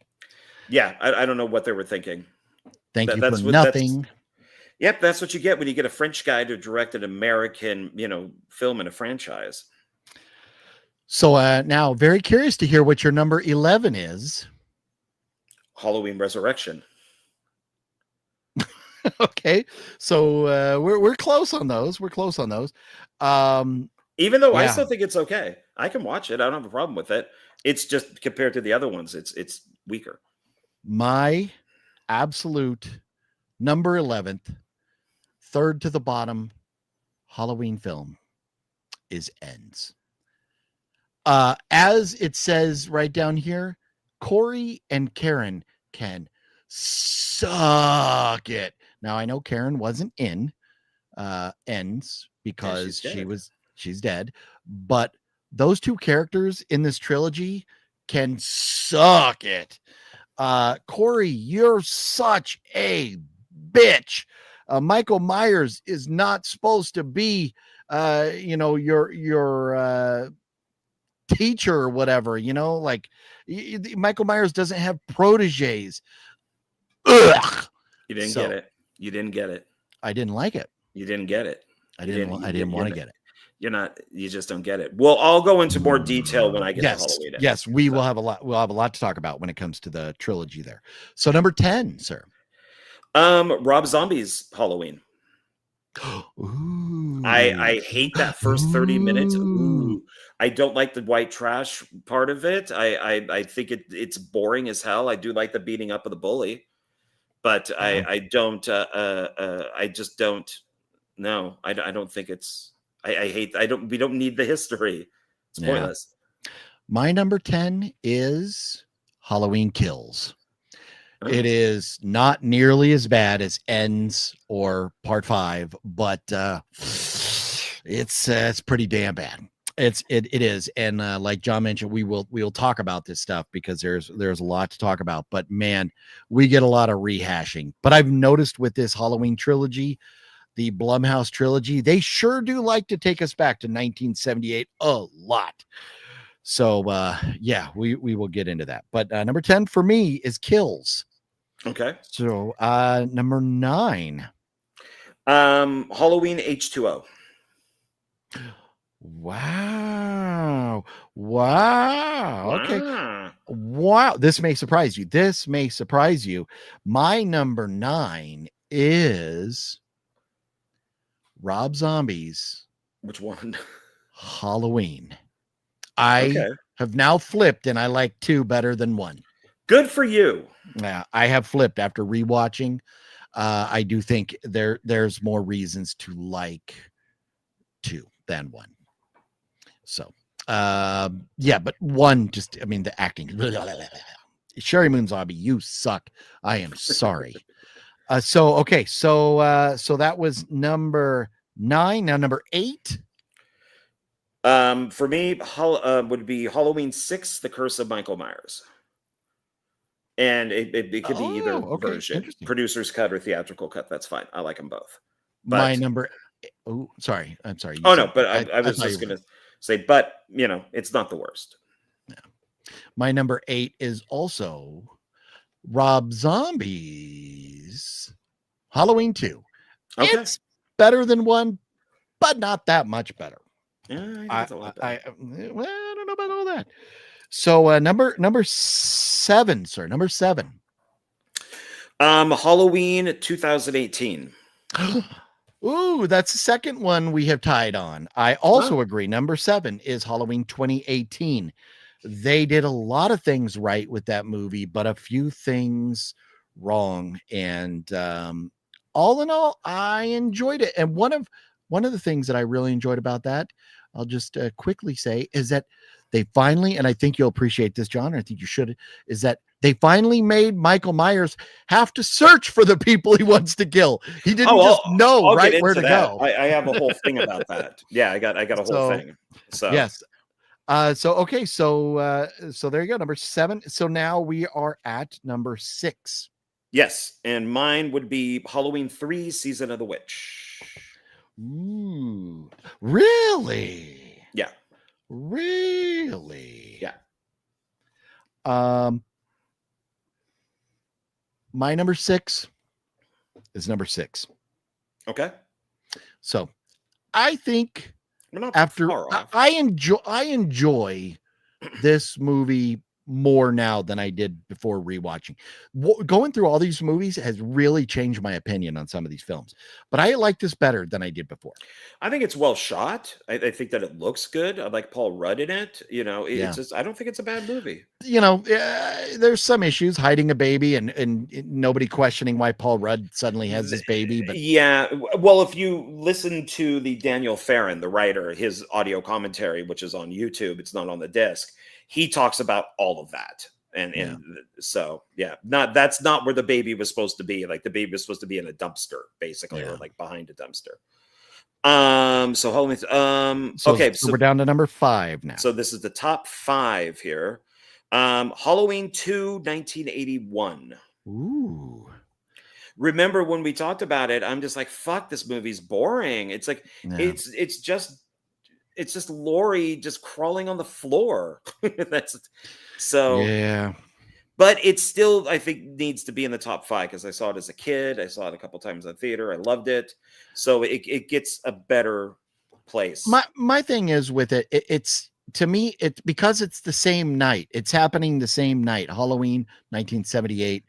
It's just, you know, the continuation. It's supposed to pick up right where 78 left off. And so I that kind of that tickles my special spot.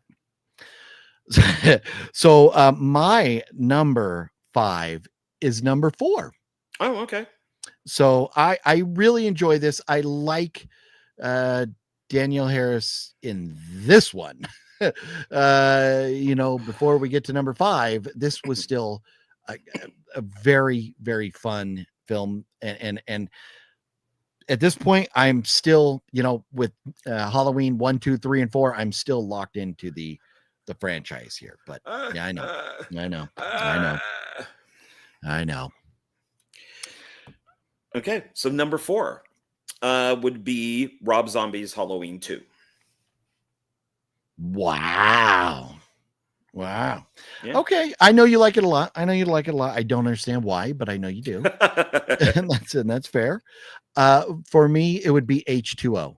Okay. Because after we left Halloween 2, this was the closest thing I felt like to the original Halloween, having Laurie Strode back and, you know, her with the kid and stuff, bringing her back. And I thought Jamie Lee Curtis did a good job.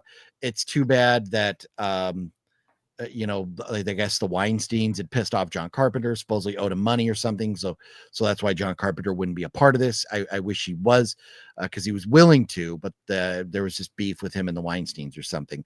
But I thought this, aside from somebody getting shot and still living, which why do we do this with gangster rappers? But whatever.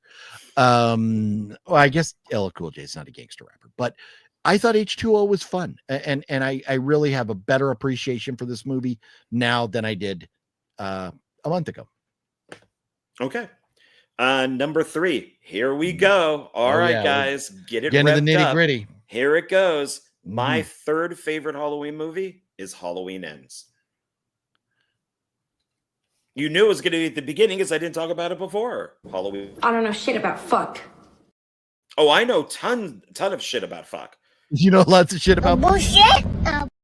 Do you know shit about fucking bullshit? Yeah, and Halloween Ends. I'll get into it when we talk about the movies. Yeah. There you go. There you go. Yeah. I'll talk about it more when we actually get into talking about each film. I was just gonna say, everybody, there's your teaser to stick around to hear John talk about Halloween Ends. John is not trolling. I great. It's the best out of the trilogy, and I think it's one of the best Halloween movies. So Halloween. I'll explain. Oh, sorry. No, go on. 3 is 3 for me. 3 is 3 for me, and I love the masks. And John, did you catch one of the things I did like about Ends? The Halloween 3 reference. Did you see that? Oh no, it's not Ends, it's Kills. Halloween Kills. Did you catch the Halloween 3 reference? Oh yeah. The kids are wearing the masks. Yeah, but in the park after after Michael kills the people in the car. When the girl, when he kicks the door and the gun turns around, she shoots herself in the face, and then he stages her and her boyfriend in the park on that little spinning carousel thing. They're all wearing Halloween 3 masks. Yes. Well, so were the kids. The ones that were on the swing, they had the 3 Halloween masks. And then when she's like, "Get out of here, you got to go," they kind of dumped the mask and just split. So that's how Michael gets. Okay, so those masks, then he picked them up and put them on those people. But yeah, that's where I specifically remembered them when the 3 people were dead. The couple and then the other girl that was the other girl that was on the swing set or something hanging up, whatever. But I like that. I did like that was the nurse 3 reference from the first film. Yeah, I think she had like the witch mask on or something. Yes. Yeah. So my second one would be Halloween 4, The Return of Michael Myers. Wow. I can't really argue with that. It's a good one. There's something about it that I just love. Yeah. So that's your second favorite? Yeah, minus the Jamie Lloyd stuff. I still hate all of that. Yeah, 4 and 5, but you are correct. It's better in 4. But I think they just went in such a wrong direction. I like the directing. I surprisingly like Michael's mask in it because I've said this before. Every film, Michael should have a different mask because if he has to go find one, it's not going to be the same mask. Just like Jason has different masks. So Well, that is going to bring me, so my second favorite, which means that there will be now 3 movies that we agree on, but my second favorite is 2. I know it has its issues, but I just love that we're continuing the story right after, as much as maybe we don't like the story or whatever, it's just more of that night. So for me, this is like Halloween 78, part B or whatever, obviously, part 2. So I just, I enjoyed it. If I was going to watch Halloween franchise again, I would go, obviously my first favorite, as will be yours, the original 1978, because you have not listed that yet. So it better be your first favorite. Number 1 is the original Halloween, but not because I think that it's a great film. It is a great film, but it's because it's a classic, because it started the franchise, because it made Michael Myers a household name, all of that type of stuff. But if somebody said, "Hey, John, let's watch a Halloween movie," I would probably not go to the original Halloween. So I would say, let's watch part 4, let's watch Ends, or let's watch Rob Zombie's Halloween 2. But it is a great movie because of what it is. So yeah. And I agree with that. You are correct. A lot of nostalgia factors and other things come into play when making this, my favorite. So I do agree with that. Now, for me, a lot of times I think if I was going to say, okay, I'm going to sit down and watch a Halloween film, my main factors are going to be which one have I not seen most recently. But let's say all things being equal, and I haven't seen them all in a very, very, very long time. 78 would probably be my go-to, I think, without question. And then maybe I would, deviate or whatever. But then 78 and then 2. So a quick recap of mine is 78, then part 2, then part 3, then H2O, then part 4, and then the rest is all down the list. So what was your top 5 again, John?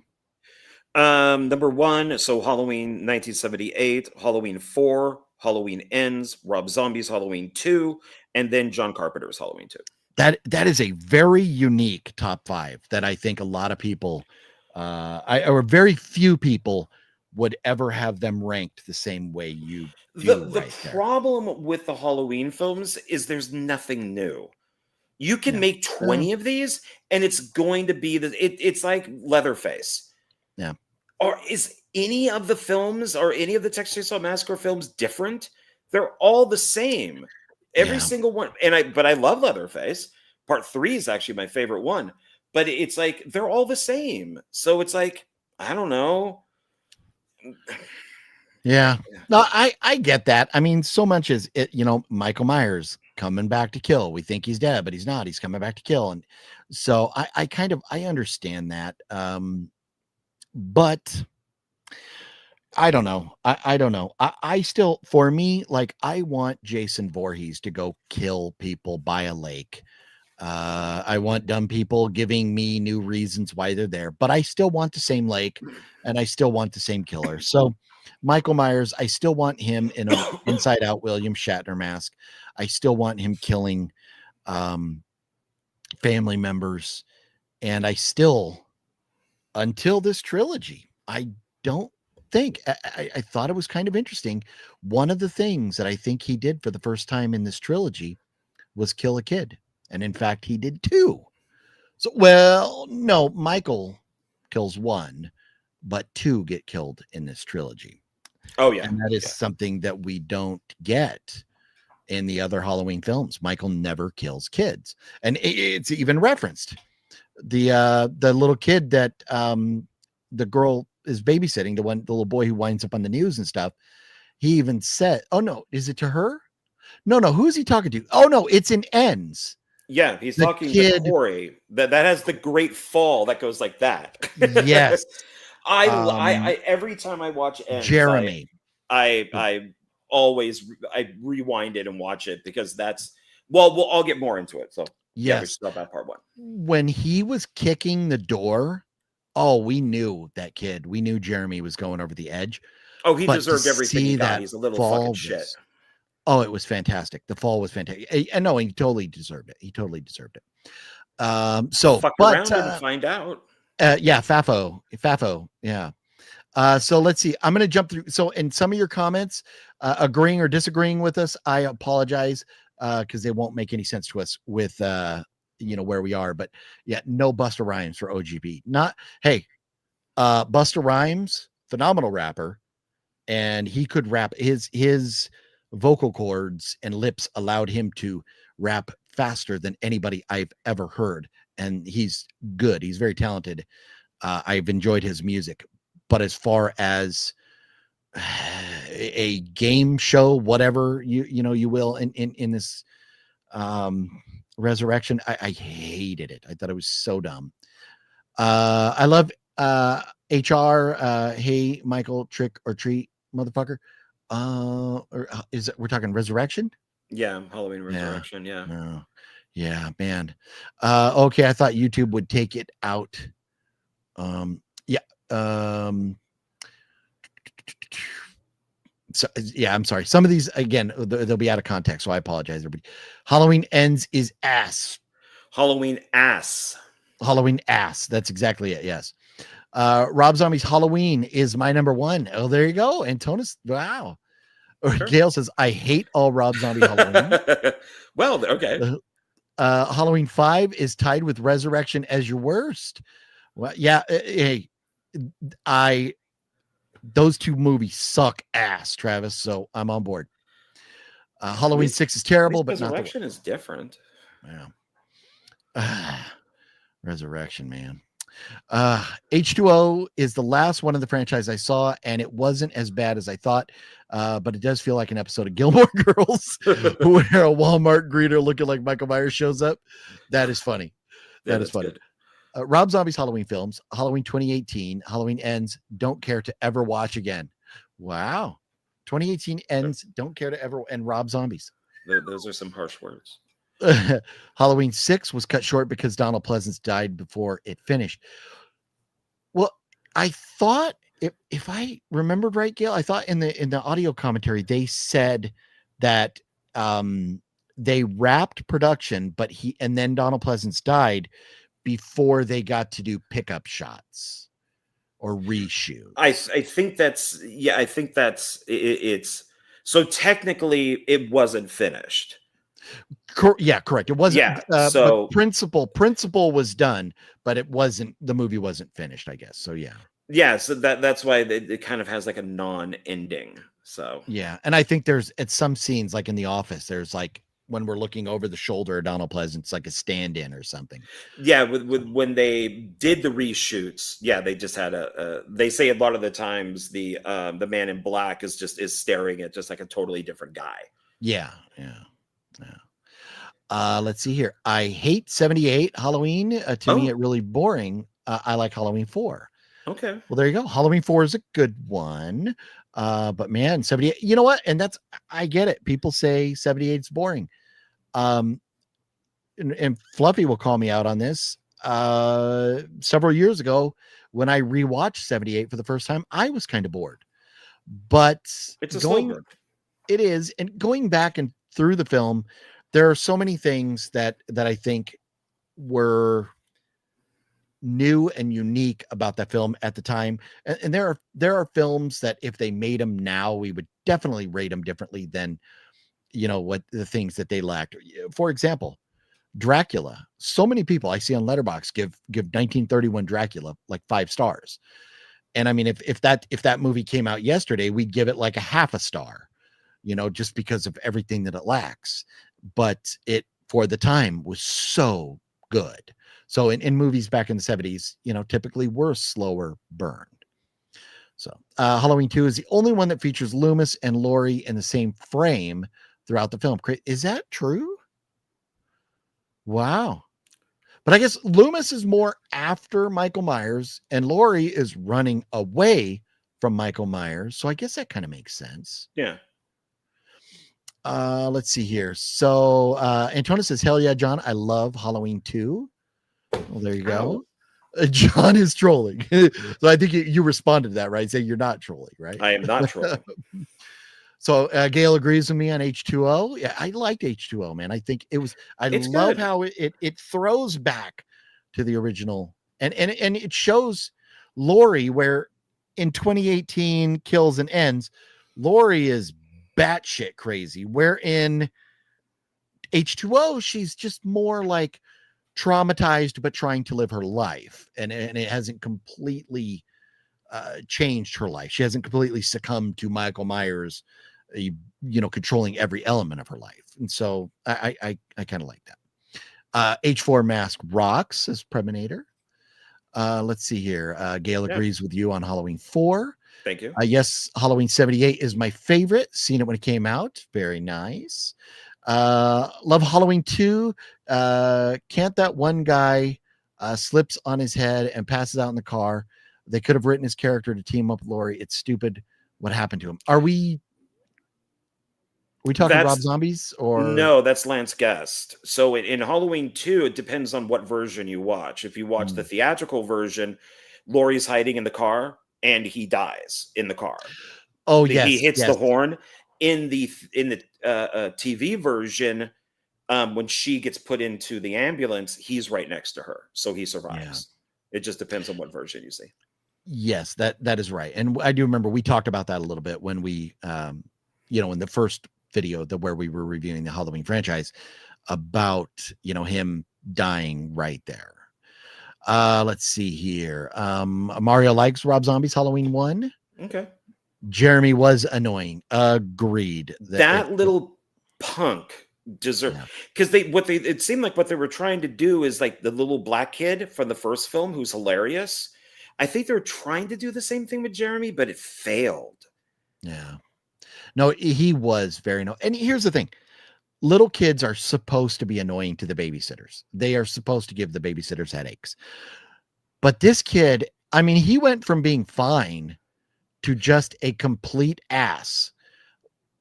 But I don't think he was fine because he was like scaring his mom, and he was just a spoiled little brat that the mom seemed to let everything go through. When you're like that little black kid, in the first one, you got that hot blonde babysitter who's wearing the white shirt with the black bra, who's really freaking cute. And so he's like, I like you too. You better. She's hot. That's the babysitter you want. Well, but Jeremy was a problem child, single, an only child from rich parents or wealthy parents. And those kids act like that. That's what they do. Whether we like it or not, that's how rich kids, because behave. The mom, probably lets him do whatever he wants. The mom goes and gets a nanny, and the mom is, absent and stuff, and the kid gets away with murder. So, but we will do a few more comments here, and then we will get into our reviews of that franchise. Wicked Network, what is cracking? Wicked, how you doing? NG, Jamie Lee Curtis is too busy busting out for Freaky Friday. Man, has anybody seen that? I've seen I've seen the very original and that one. I haven't seen Freaky Friday. There's no reason. The new one, right? It just came out, right? Yeah, Freaky Yeah. Yeah. No reason to. Wicked saying what's up to everybody Hey, else. hey. Dominic, what's cracking, Dominic? How you doing? Hey. Today in history, 30 years ago, Vampire in Brooklyn was released. That's Eddie Murphy, right? Yeah, it's also Wes Craven. Yeah, not his biggest, best. Not his best. Let's see here. I've been telling people 78 Halloween is a sleeper. I don't know that it's a sleeper. In my opinion, it's one of the classics. Well, sleeper that it's boring, or sleeper that it's a sleeper hit? To me, typically when somebody says sleeper, it means it's a hit. But Halloween is one of those movies. If you have let's just face it, we can talk about, the under the radar or, whatever, the off the beaten path horror movies that diehard horror movie fans know. But if you look at just, casual horror movie fans, if you're going to have a Mount Rushmore of horror movies, Halloween has to be on it, right? Yeah. Texas Chainsaw, Halloween, Friday the 13th, and then you can argue whether it's Freddy Krueger or pick your other. But I think, to me, Jason Voorhees, Michael Myers, and Leatherface have to be up there. So to me it's one of the, there's a lot of bad movies in this franchise, but it's just Halloween 78 is so iconic. Preminator says, I hate that Lori drops a knife 2 times in 78 finale. And she says out loud, if you have not seen, I'm telling you, Halloween 78 audio commentary with Jamie Lee Curtis and John Carpenter is the best audio commentary I've ever listened to. They address that. They talk about that stuff. And they both say, there wouldn't be a movie. If she didn't drop the knife, if she was able to kill him, we would have ended the movie right there. So yeah, it is one of those things, but horror movies, we do stupid stuff. Amara says, I like LL Cool J, hate Busta Rhyme in the movie. I don't hate either of those guys as rappers, or people, but I do not like Busta Rhymes in the movie. Sorry, I'm just trying to knock some of these out. I don't mean to. I think that's for the John, if you have to. Halloween 2. Oh, okay. Yeah, TV. Laugh my ass off, Jeremy, fall off and die. I could not stop laughing. It was great. Yes. Halloween 78 rocks. The atmosphere is amazing. John Carpenter did a great job. I agree. Sure. I pushed the date back for my horror anthology shoot. Dominic, sometimes we got to do what we got to do. Life happens and you have to make time for stuff. So, but hopefully you're able to get it done. Dominic, excuse me. My daughter's Dominique. She just went back down to San Diego today.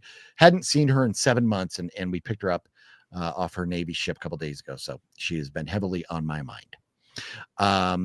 So here we go. We do need to talk about this franchise, the Halloween trilogy, brought to us by the good / sometimes insane folks at Blumhouse. Halloween Kills, and Halloween Ends. To rank them again quickly, my order would be Halloween, then Halloween Kills, then Halloween Ends. John, your ranking of the 3 films in this franchise? Ends, Halloween, Kills. Okay. So there you go. Starting in chronological order, I think Halloween 2018. John, I've been yapping a lot. I will give you first dibs on your thoughts on 2018. And I'm not going to probably stay on these as long as I wanted to because of our time here, but kind of a compliment sandwich. So something good, something bad, something good type of thing. I think that one, I hate when they do this with the title, but I think that this is a good, solid film. I thought it was 90 minutes and it's not. It's an hour and 45. Yeah. But it feels like 90 minutes because it goes by very quickly. It's got one of John Carpenter's best scores. It's really well shot. I absolutely agree with what the one guy talks about with Michael, with like, well, he only killed 5 people compared to, so I don't understand the rest of this trilogy. Michael killed 5 people. He wouldn't even be on the radar. He's not Dahmer. He's not Bundy. By leaving out part 2, he's just a guy. Yeah. So why are people so into him? Why Well, are I mean, for 5 people killed in a small Midwestern town is different than 5 people killed in But this Vegas is or like LA. everybody knows who he is. No, they why does the mask even important in this? You know, half of these guys wore masks or makeup or something. It's my big issue with this is the things that I like is I like that we never found out how Michael was caught. I don't think we need that information. He was just caught. That's fine. Yeah. Okay. I like. Okay, this is my problem with a lot of these 3 films. A lot. The women are girl bosses. The guys are cucked. So the way that these are looked at is female good, man bad. And that's throughout all 3 of these, is that it's you have the lead girl in this, and she, of course, is, they do the Bonnie and Clyde. She's Clyde, he's Bonnie. Let's put a guy in a dress. And that's what I've noticed in this is like the new Dr. Loomis, he's a man, he's evil. It's I see these as being, after rewatching these, as a little woke. And that really kind of annoyed me, is that, and I think that comes from the filmmakers who I am big fans of. I'm a big, David, it's 3 words. Hold on, don't tell me. David Gordon Green. I'm a huge fan of his, and I'm definitely a huge fan of Danny McBride. But I think, I love all the stuff, all the comedies that they did for HBO. I have a feeling what happened was, after James Franco, is they all decided we can't do this type of humor anymore. And that to me is a problem. But I did enjoy it. I think that they cut all the fat off, and this is the meat. I find some of the characters to be a little weird. They say in the film, they say it's in Kills, but they say, Michael was never going to go to Laurie's house, but so the doctor brought him there. No, he didn't. He was killed. They're only like halfway there. How would Michael know where Laurie is? He wouldn't, unless he knows how to use a computer or maybe GPS in the cop car. And she's in a compound. How did he get the cop car on the compound? How did the daughter get onto the compound? She just runs onto the compound. Yeah. It makes no sense. He doesn't knock down the gate. He doesn't do anything. The doctor did. I thought for a long time, the doctor took him there, and then the doctor was killed. No, the doctor's killed a while back. And then Michael drove the cop car onto the compound somehow. And even though the dad sees the car, it's the dead 2 cops that are still in there. And the one cop who's got like all the stuff in his face, and he's holding like like the pumpkin of the other guy's head, is good night, Gail. How are they in the front seat? He pulls the car up, hides, the dad goes out. How did Michael have time to get the bodies out, walk them around the car, put them into the driver's seat, set up the pumpkin with the light in it? Yeah. It doesn't make sense. I do like it. I think it's a solid slasher film, but out of the, as far as just going off of Halloween, I think this is the best out of the 3, because it's really tight as far as a Halloween movie goes. Yeah. But there are so many inconsistencies. There's really bad writing in this, which does not appear in their comedies. And that's what I was hoping was, okay, you got the guys who are doing these comedies. Let's see what they could do with horror.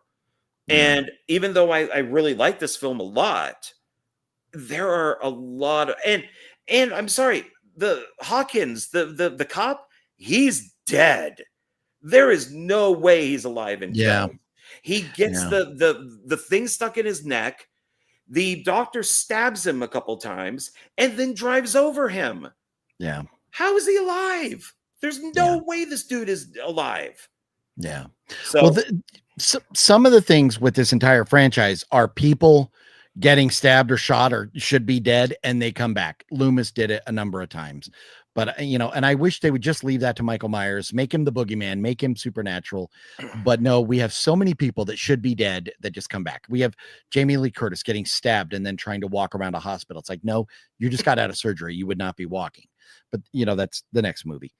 But to going back to Michael having time to put these people in the front seat or whatever, when did he have time to set the couple up on, in Kills, on that merry-go-round thing and put the mask on him and hang people up? Michael just does these things. It's just one of those things, I think, throughout the franchise that we're supposed to just accept that Michael has time to stage people. And I think that's one thing that maybe the filmmakers throughout this franchise, they should have given us more of that. We should have gotten more of Michael putting people into, their dead bodies doing funny things or whatever. So, maybe that's just, if you're ever going to make another Halloween movie, make sure Michael, puts people that he kills into, funny positions, or leaves them hanging from a wall or something with the knife. But you got to through give the time something. to do it. The people on the merry-go-round, he would have had time because it took later that they found the car, and it's when in Kills. But it's my other thing with this is Laurie is a massive narcissist and incredibly unlikable. Why would you think from a guy who killed 5 people that he's going to come after you? He knows nothing of you until the new Loomis says something in the cop car when Michael is supposed to be unconscious, which I'm guessing he's not. He's listening and he knows Laurie's around or something. One, why would he even know who Laurie is? But since we're not counting the other ones, she has spent her whole life thinking that Michael is thinking about her in, when he's in the asylum. No, he's not. No, he's not. He's not. You're a massive narcissist. You think everything is about you. You became an alcoholic to become an alcoholic. And it doesn't make, he was never coming after you. He's, like I've said, he's a shark. He just goes from house to house killing people. If somebody dumps him on her property, he's going to try to kill her. But as I'm sure, he has no idea who she is. And that really annoys me because that whole compound is a waste of utter time. At the end of this movie, except for trapping him in the basement, he gets onto the property with a cop car. The lights don't even come on. They're motion sensors. Yeah. Like, the movie has problems. And Justin, Retro Stuff TV show, what's up? How you doing? And Gail, if you're still there, if you haven't crashed out yet, have yourself a good night. I get it. It is late back there on the East Coast, but Justin, I will definitely say hi to what one for you. So there are issues. One thing I did want to mention was, I think with the woke stuff, like you had mentioned, or the possibility that they went a little woke. I feel like, and I did notice it throughout this franchise, that it was a lot more diverse cast, and maybe some of the girls were a little more, stronger, or, girl bosses, than in the past, where Jamie was kind of a victim running away. Now she's the girl boss and stuff. So I do think that because it was made in 2018, that they definitely had to check some boxes. So, all that stuff, I didn't feel like personally to me that stuff went too far. None of that bugged me at all. I just thought, this is the movie being made in 2018. This is the way it's going to be. Who knows? The town of Haddonfield is a fictitious town. Who knows what the people living there would be like? I know a lot of Midwest towns nowadays where you would not see diverse, people there. It would be like all white people in these towns. But there are Midwestern towns that are closer to bigger cities that may have, a diverse, group of people living there. And or diverse population, I should say. And from if what I remember right, at some point in one of the Halloween movies, they made a reference to where I think Haddonfield was like, I don't know, like an hour and a half or something away from Chicago. I seem to remember that coming up at some point. So it wouldn't be far enough away. So I'm kind of okay with the diverse population in the characters. But now in Kills, we find out in Kills, that Michael's not dead, and all the firefighters, and I know I'm jumping ahead a little bit, but this is just to address a point you made, John, about the people getting on the compound, is all the firefighters, all these fire trucks and everything rolled right up on her compound to try and fight the fire. And there was no, alarms or gates or anything like that. So there were flaws. There are a lot of flaws. And is the gate like 50 feet? Where you could just you drive around it. You would think you a compound would have the fence all around it. Yes. So how are these people getting onto our compound? It's an error. It's a flaw. But we see the gate clearly when the two people come up and the girl says, well, give Jamie, 30 or give Laurie Strode 3,000. Once again, the weak male, the powerful female, and it's, he thinks that he can get away with it. She offers the 3,000. So it's like, I didn't really notice a lot of this stuff until I watched it this time. And it's just, and it doesn't bother me, but it's just like, okay, I get it. You want to do the thing with Bonnie and Clyde and they switch genders and okay, fine. That's cute. It's kind of funny. But the kid does end up in the dress for 2 freaking movies. Can he put on some pants? But the second movie was still the same night, like 78 and part 2. At some point, how is running in a dress any better than it should? Somebody should throw him some pants and make it much easier. So there are a lot. I mean, in high school, you have what they call the powder puff games, where the football players dress up as girls and then the cheerleaders dress up as football players and they play the game. That type of thing happens in real life. It doesn't bother me. That stuff doesn't bother me, but I understand. And if you really sat down and looked at it, you could make, and you do make compelling arguments that that the stuff went a little bit woke there. So some of the things, and I went as I was watching these, and I said, there's a lot that I don't like about these, so I'm going to make a list of things that I do like about these. Well, my list ended up going south, and I started writing down things that I didn't like because there was just a lot more things that I did not like than things I did like with these.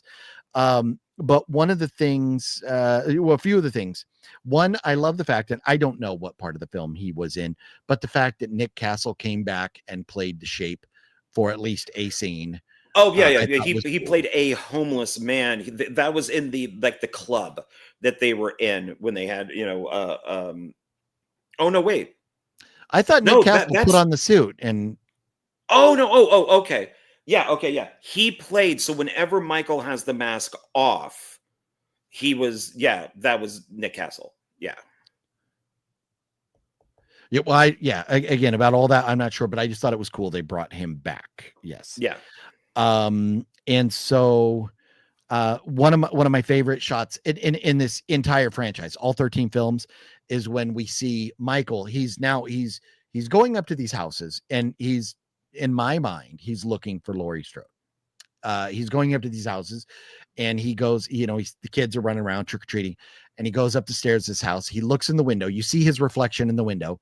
You see this woman in the house on the phone, and then Michael leaves the shot. He goes around to the back of the house, comes in the house, walks up to this woman. All the while, the camera is stationary, looking in the front window of this house, and then he stabs a woman through the neck, and the effects are phenomenal. I don't know if those were all digital effects or what it was, but it was phenomenal. The blood coming out. I loved that shot. That was, in Halloween 78, we have that very, the long sequence of Michael at the front of the house, then walking around the back, going inside, going up the stairs, where it was really 3 shots, but they edited them together so it looked like one long one. So I love the long shots and that they did something creative like that. I thought that was such a gorgeous shot. I really enjoyed that. And then I did not like the reporter, whatever they were, the people doing a thesis or report, whatever the fuck they were doing. It was for a podcast. for a podcast. I did not like them. I did not like the fact that they got such easy access to Michael Myers in that, prison, in that yard, and that these, lunatics or whatever that were in this asylum would be locked up on chains like that outside. I thought that was a little weird. I just didn't care for that, but that's my preference. But as soon as they all start, getting crazy when the one guy pulls out the mask. And I did think that was a pretty creative way to reintroduce the mask to Michael, because I like the fact that, he knew they had the mask, and then after he kills them in the gas station, he goes to the trunk and finds the mask because he knew they had it. I thought that was a great way to reintroduce the mask. But they go crazy, all the other people there in the asylum, and the one guy just goes, Figaro, Figaro. Like, what the fucking weird, what was that? That was so crazy. Weird. No, I know, but to say, shout out Figaro, it was, I don't know. That was, all the rest of them being crazy was fine, but the Figaro guy was so cringe to me. I wasn't a fan of that. But my thought is this, and like what you mentioned, that Michael wasn't sitting there in that asylum for 40 years thinking about Jamie. He wasn't. He was just there. And I think those reporters showing up and breaking out the mask, they awoke the evil. They brought the evil out of Michael, because I sat there thinking before they did that, Michael should be theoretically, based on what we've seen in the other movies, be able to break out of these chains, right? He's so strong. He can kick down doors and do all this stuff. Wouldn't he be able to break out of those chains? No, because he's human. Yeah. Because of them not including part 2, he's just a guy. Yeah. But he's crazy, so he's probably a little stronger. But by the end of kills, after we see him beaten to a pulp, and then he gets up and starts killing everybody, he's obviously not. He's more than just a man. Well, okay. I don't. So, but that's based on everything, taking all things into account now, I think he's more than just a man at this point. But I just wonder, did they awaken those reporters going there? Did they awaken evil with him, there? So I'm going, and NG's asking which film we're talking about. We're talking about Halloween, the trilogy Halloween. Yeah, 2018. Yeah. I disagree with you that when he's walking around, he kills the woman in the house. I don't think he's looking for Jamie at all. I think that the doctor is the one who pretty much staged all of this, and that the doctor probably had something to do with him escaping. He was fine. He wasn't killed. Instead, the stupid kid who has no idea how to use a rifle, apparently. I mean, if we just go to dance class? Once again, why is the boy a girl? Why is he feminized? No, that bugged me. Is this Billy Elliot? And he's like, well, Dad, I like going out and hunting with you on the weekends. Okay, well, if you enjoyed that, you would know how to use a freaking gun, that you just wouldn't shoot somebody with it. What does that say about the Second Amendment? I mean, it doesn't make me feel any more comfortable with it, that you idiot are out there just randomly shooting people. And then I don't think, if this was real, I don't think the doctor, the new Loomis, would allow those reporters to show the mask to Michael. And agree. I don't at all. No. So killing 5 people, maybe, but with how big of a legend he is, no way. I don't think that they would do that. I like the scene of him holding the mask and going, say something. And then right in the middle of the say, and then it cuts to Halloween. I like that edit is really good. But they're even ripping off other Halloween movies. The reporter in the bathroom, that's from part 4, when the mother and the son go. And then when he gets the overalls, the mechanic suit, that's also from part 4, where he kills the mechanic. When he kills a guy, he kills another mechanic. So they can't even come up with anything original. But I think that was intentional, like the masks in Kills. I think they were paying homage to some of the earlier movies, or throwing back to some of that. I don't know, but I understand, the frustration, with that. Some of the things that I liked about this film when he killed the kid on the fence and the kid's like hanging up there, the fence post through his face. I thought that was great. He was annoying too. Oh, definitely. Yes. And then when the reporter girl walks into the gas station to ask where the bathroom is, and the guy's like, oh, it's around back or whatever, and she's walking out, you see Michael in the background killing the guy in the I didn't garage spot part. that. Yeah. So I thought that's cool. And then you see, when she comes, or when Michael comes back out of the bathroom after he kills the two reporters, you see the guy that was working at the register, his face all jacked up and his jaw like hanging off and stuff. I thought that was cool. I thought that scene was put together very well. And the girl, I mean, we did, kind of, go back to one of the other films, but the girl being scared under, trying to crawl under the toilets and stuff. I liked it. I liked the kills. I liked that they got rid of those two people. I did not want them being a full part of this film. So I liked the fact that they got killed and that he was able to go get his mask. I thought that was pretty a good plot line for the film, how he got his mask back and killing those two people. So then other things that I wanted to mention. Yeah, talking about the bus crash. I don't like the fact that we didn't see it. We are it's perfect. We're with the kids, and then they show up and the bus is crashed. I would have rather, I mean, because you want the fact. How did Michael the bus crash? Doesn't matter. But I think to me, I want to know, did Michael break out of the chains? And if he could break out of his, chains on the bus to make the bus crash, then he surely could have broken out of his chains, out in that courtyard there when he was chained because he's not dumb. He's one of the smarter slashers. So I agree with that. He knows, okay, I got to get to this point, but it is very possible that the new Loomis was part of this, and which is why he's not dead. So it's I don't need to see it. It happens. It's just it's trimming it all down to just the bare essentials, basically. So for me, it doesn't. But I know that you like that stuff. Yeah, no, I do. I wanted it. See, I don't mind if you have a movie where a person wakes up in the morning and they're like, oh, and then that cuts to them getting in their car. I don't need for them to get out of bed.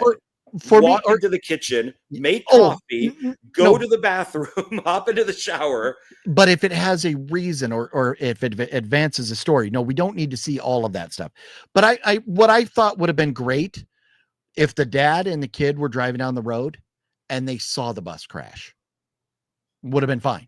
The bus is going along, boom, bus crashes. Well, I just wanted to see the bus crash. People. Well, they could go, and I mean, they could have shot the whole thing differently. In my opinion, I would have shot that scene with the dad and the kid showing up to the bus. I would have shot it differently, my opinion. But we don't need to get into my, how I would have done and all that. We need to move it along here. But I thought it was interesting. In a lot of these Halloween movies, we've had the kids, one kid or another, looking out the window from the school and seeing Michael Myers standing outside. In this film, we get Laurie Strode's granddaughter looking out the window and seeing Laurie Strode out there. So it's really, it is how batshit is Laurie, and how batshit are we supposed to think Laurie is if now we're looking at her when we would see Michael out there. I thought that was interesting. Well, because Laurie kind of becomes Michael in a way. Yeah. And then, because she becomes the aggressor because she's trying to trap Michael in her house and her compound and everything. To me, that is a big, trying to attract Michael to get him in the basement, to trap him, to burn him. So yeah, it is kind of role reversal. And I think there's some symbolism there with Laurie being the one outside more than just going, oh, it's funny to put Laurie out there.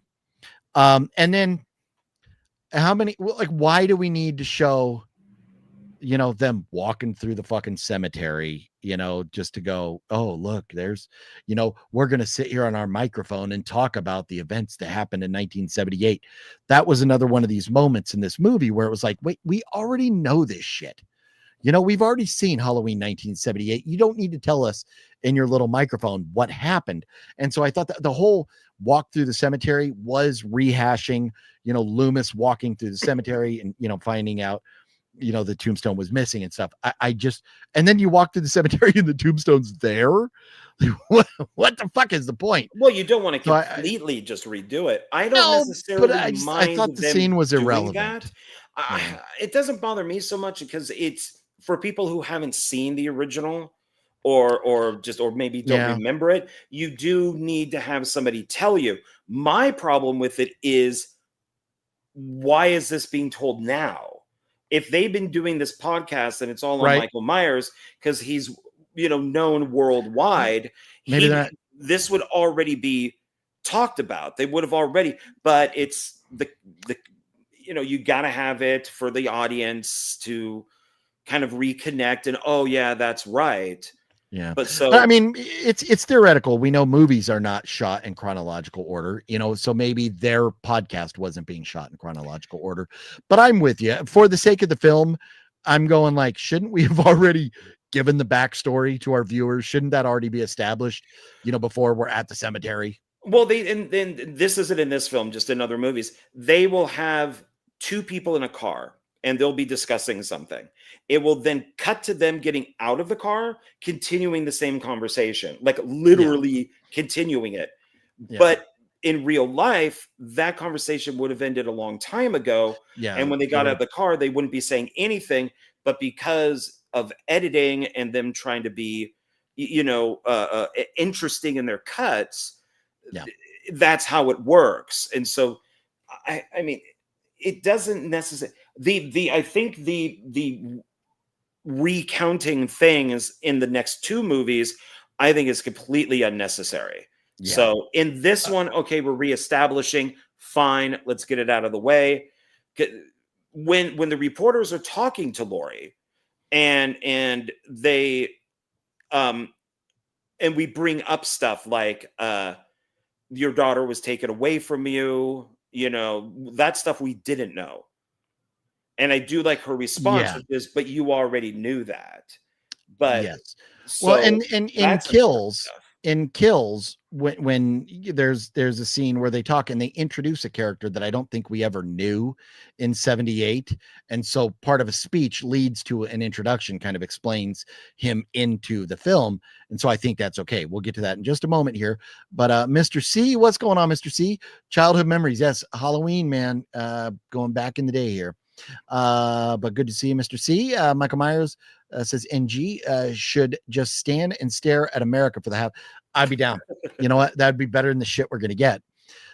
It would be scary seeing Michael Myers out the window. Yeah, baby. You know, yes.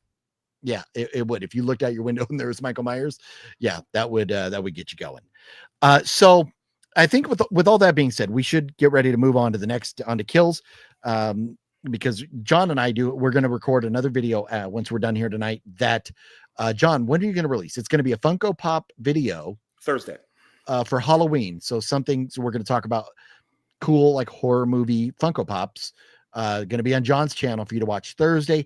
Also right now on John's channel, I'm pointing at John, I'm pointing the wrong way again.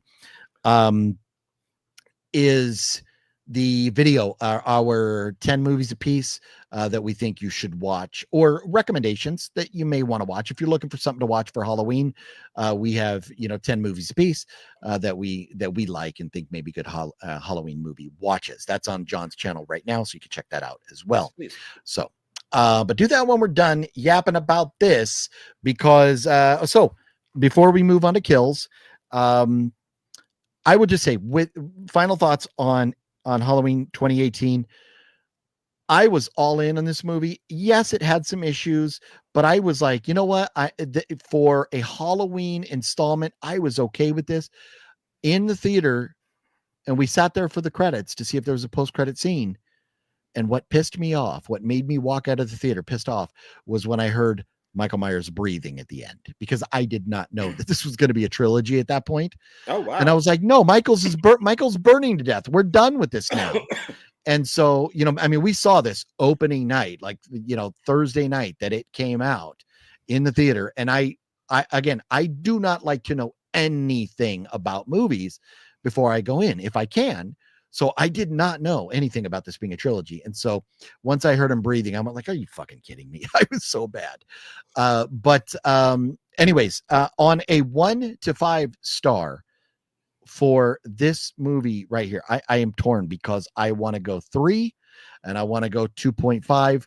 And part of me says, you know what? It's better than a 3. It's like a 3.5, but I can't give it a 3.5. I'm more like at 3, 0.25 or something. But I think I'm just giving this movie a 3 out of 5. John, final thoughts on Halloween and your score? I was all about this film and I saw it in the theater. I actually saw it twice. I immediately bought the Blu-ray. I just compared to, because at the time I didn't like the Rob Zombie movies. It was later that I started liking really part 2. So for me, this was the best thing in decades. And I really enjoyed it, even with all of its flaws. I enjoyed it quite a bit. I really liked it. I think, unfortunately, Halloween Kills a lot of the good stuff that's in this film. I think that they were doing too much fan service. How is Michael captured? That whole thing. We don't need to know. It's not necessary. So so I really like it. I give it a 3. Yeah, I think a 3 is a good one, because I think it's solid. And that soundtrack is one of Carpenter's best soundtracks. Yeah. That soundtrack is great. So when I watched this on Blu-ray, I just turned that volume up just for the soundtrack. Yeah. So moving on to Kills now. I'll give a little bit of thoughts first, since you went first on the last one. If I didn't like Karen in the first one, I learned to hate Karen in Halloween Kills. I did, again, mentioning after Michael kills the people in the car, one of my favorite horror movie kills of all time. And I remember us bursting out laughing in the theater when we saw Michael kick the door, and the girl with the gun in her hand, the door hits the gun, it turns around and she shoots herself in the face. That is hysterical. That was such a great kill. And then him dressing them up in the Halloween 3 masks, putting them on the playground.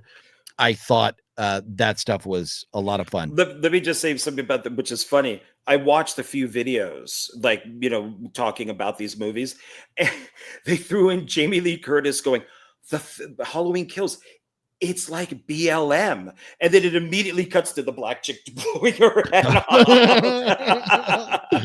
Oh, that's funny. That is funny. So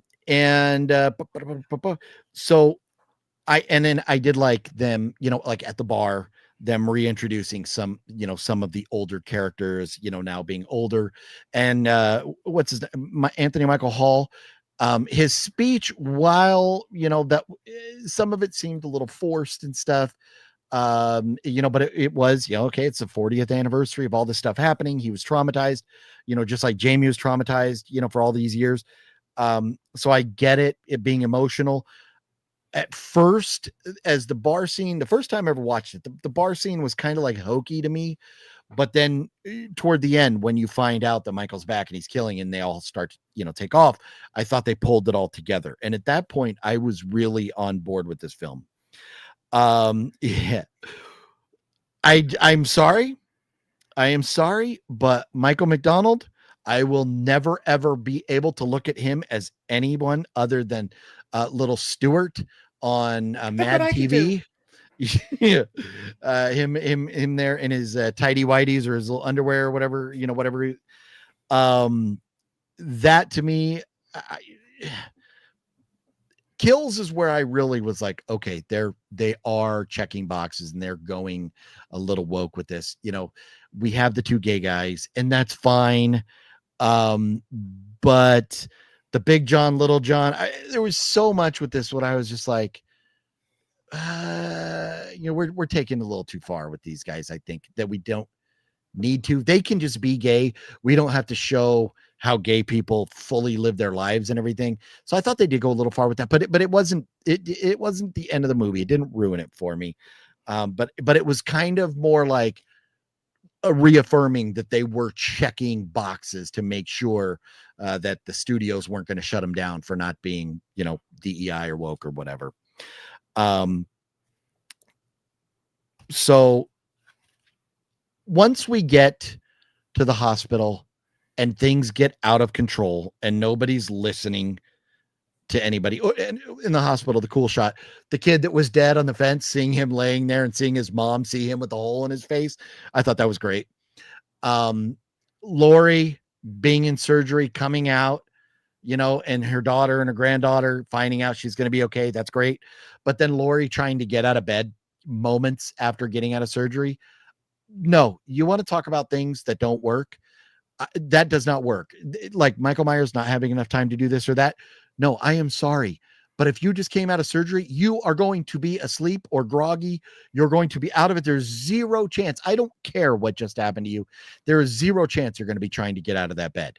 And then the cop that, should have been dead, who's in the bed Hawkins. next to Jamie, him like waking up and having a conversation with her. Come on.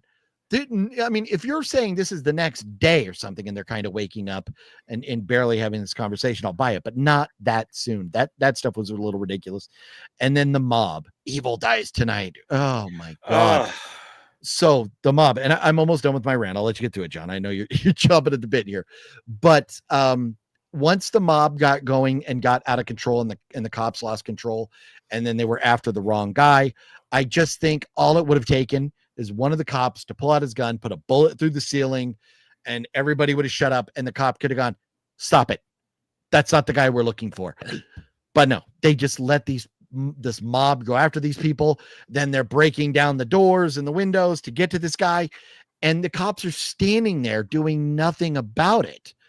It's like, I understand it's a mob mentality and these people are out for blood, but it's like, come on, and the guy falling off, him committing suicide was tragic, but it was kind of cool. And then obviously everybody having that realization that he wasn't Michael Myers, standing around was like, okay, maybe we need to pull this mob mentality, put that shit to the side and really figure out how we're going to hunt down Michael Myers. That stuff, that mob mentality and Jamie in the hospital are what ruined this movie for me. I know there's a lot of throwbacks and we're explaining what happened and we're going back to 78 a lot. And I don't think we needed all that, but that stuff didn't kill it. It was Jamie in the hospital, her speeches and stuff. It was too much and it was way too soon. That frustrated me. There were some good kills in this. Him at the end, in my mind, Michael is superhuman. He's not just a man. And so for him getting beat to almost death, having that Hulk Hogan rise from the ashes moment where now he's going to turn and kill everybody, I thought was great. There were some decent kills there. But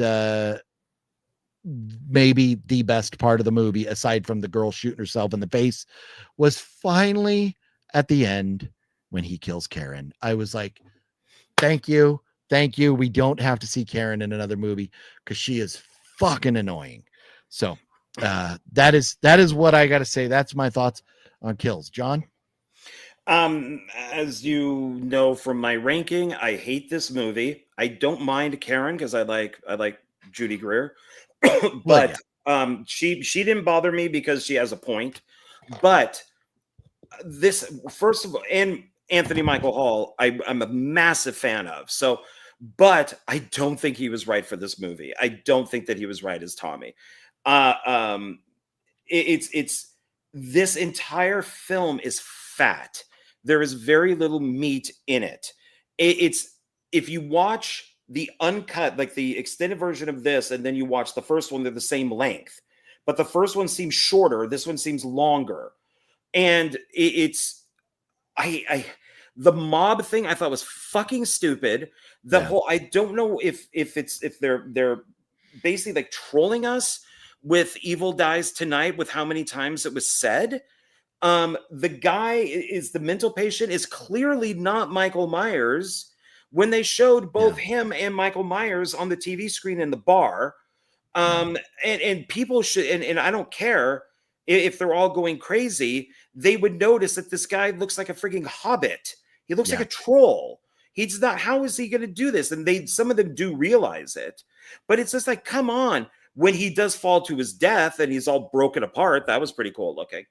But it's this entire thing. Oh, and once again, so now we're gonna have the black couple that dies. So he's a doctor, she's a nurse, but guess what? She's really the doctor, he's the nurse. And one of the characters even goes, he goes like, of course. Or he said, like, oh, I thought so. Something like that, and it's just like, once again, why do we have to do these gender swaps? Why can't the guy just, I don't know, be a rabbit or something? Why do we have to do this? It's so annoying because now we've done it in 2 films. We also have 2 films that talk about peyote. Why is this a thing in both films? And peyote goes to Lonnie. Why do we care about Lonnie? Nobody cares about Lonnie. And I don't know anything about the actor, but I don't like how he portrayed Lonnie. That he's just kind of this loser. And it's just like, I thought Lonnie was friggin' annoying. I did not like how Tommy kind of took over everything and the cops did nothing. It's all this. It's just there. I like the stuff with the firemen. I thought that was good. I hated all the stuff from 78 because Michael just stops. He's a killing machine and he just stops. Why? Yeah.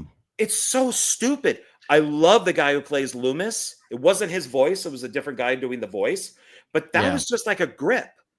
They just got a guy on set who kind of looked like Donald Pleasance, and they put like a fake nose on him and stuff. That I loved. I would have loved to have maybe seen a film of Loomis chasing Michael. Not Halloween Kills, and the whole thing of Hodkins, young, shoots his partner and kills him. And the one cop says it was an accident, but we're going to say that he shot himself. It's what? Did he do this? I mean, none of that stuff made sense. I hated all of it. And of course, Karen dying, ironically, her name being Karen, when she dies at the end, nobody saw Michael Myers into the house. Nobody saw it, even though there's all these people outside. Yeah. I mean, but that's where I'm sorry, I don't mean to cut you off. That's where I go back to Michael Myers being the boogeyman. He can do these things. He can put people up in certain ways or whatever. It's one of those things with the whole franchise that we have to forgive, Well, it's to me, it was just a jump scare that they went, oh, this would be cool if he just ends up behind her. Yeah. And it's the stupid window. This is where he stood and just stared out the window. Yeah. Who cares? Who cares? It's so stupid. Yeah. And I know they took that from part 2 because, Loomis talked about how he just like stared into the abyss and all this type of stuff. I can't, there is throughout the films, you could say that he becomes supernatural. I did listen to a lot of the audio commentary for Ends, and David Gordon Green does state that Michael is not supernatural, at least in the first film. Yeah, I lost all respect for David Gordon Green after this shithole of a trilogy. So, I lost all my respect for him from doing The Exorcist Believer. Oh well, yeah, but that was after this abomination. Yeah. Michael is supernatural. What? No, say it isn't so.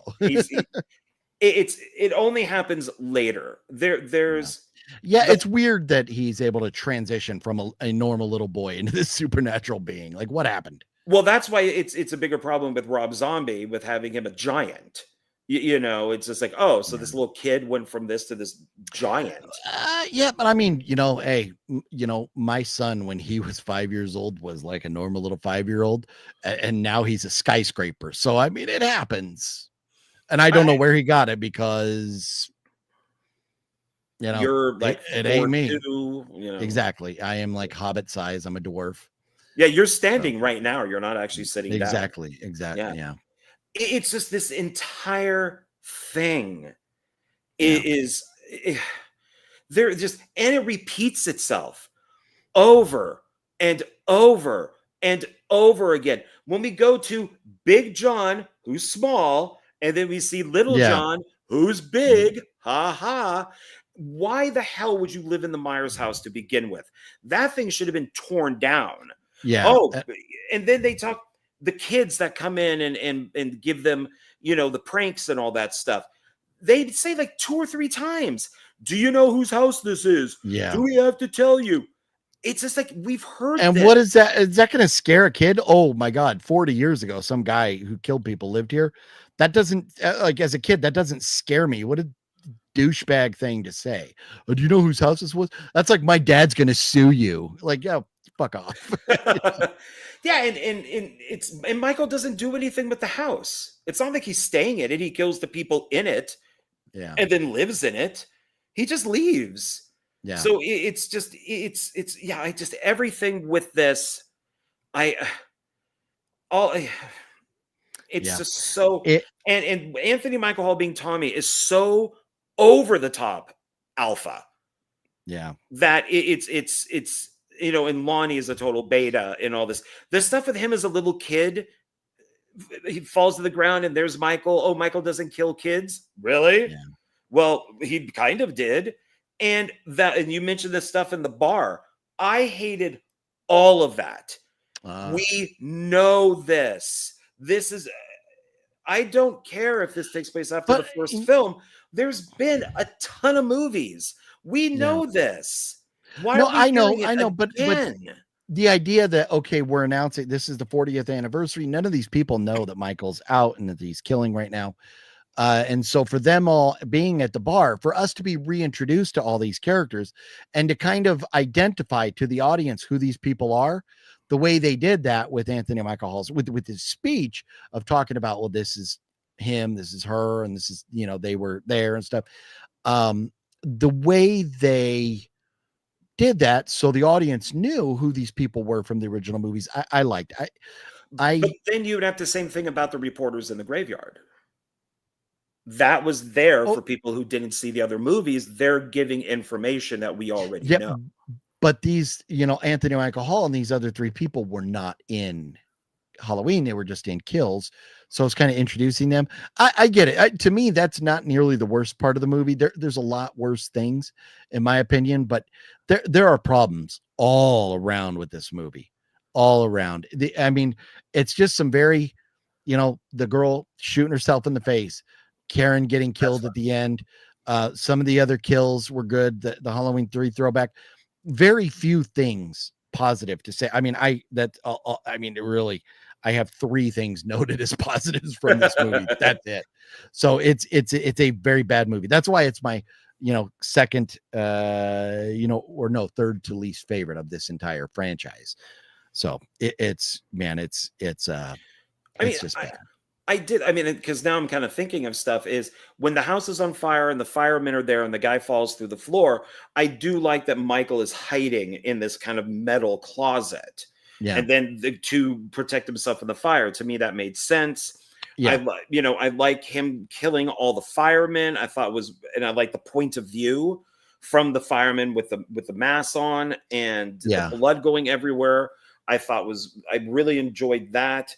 And of course the people in the bar wouldn't know what's going on instantly because it's the same night, but it's like, God, do we need to do the hospital thing again for a third time? Yeah. I mean, it's like, but at least Michael, at least half an hour. Yeah. But Michael, at least, at this point, Michael doesn't go to the hospital. We don't see Michael because at he the doesn't know who hospital. Laurie is. Yeah. He has no idea. I did like, though, and I don't remember if it's in the first. I think it's in the first. Yeah, it's in the first one.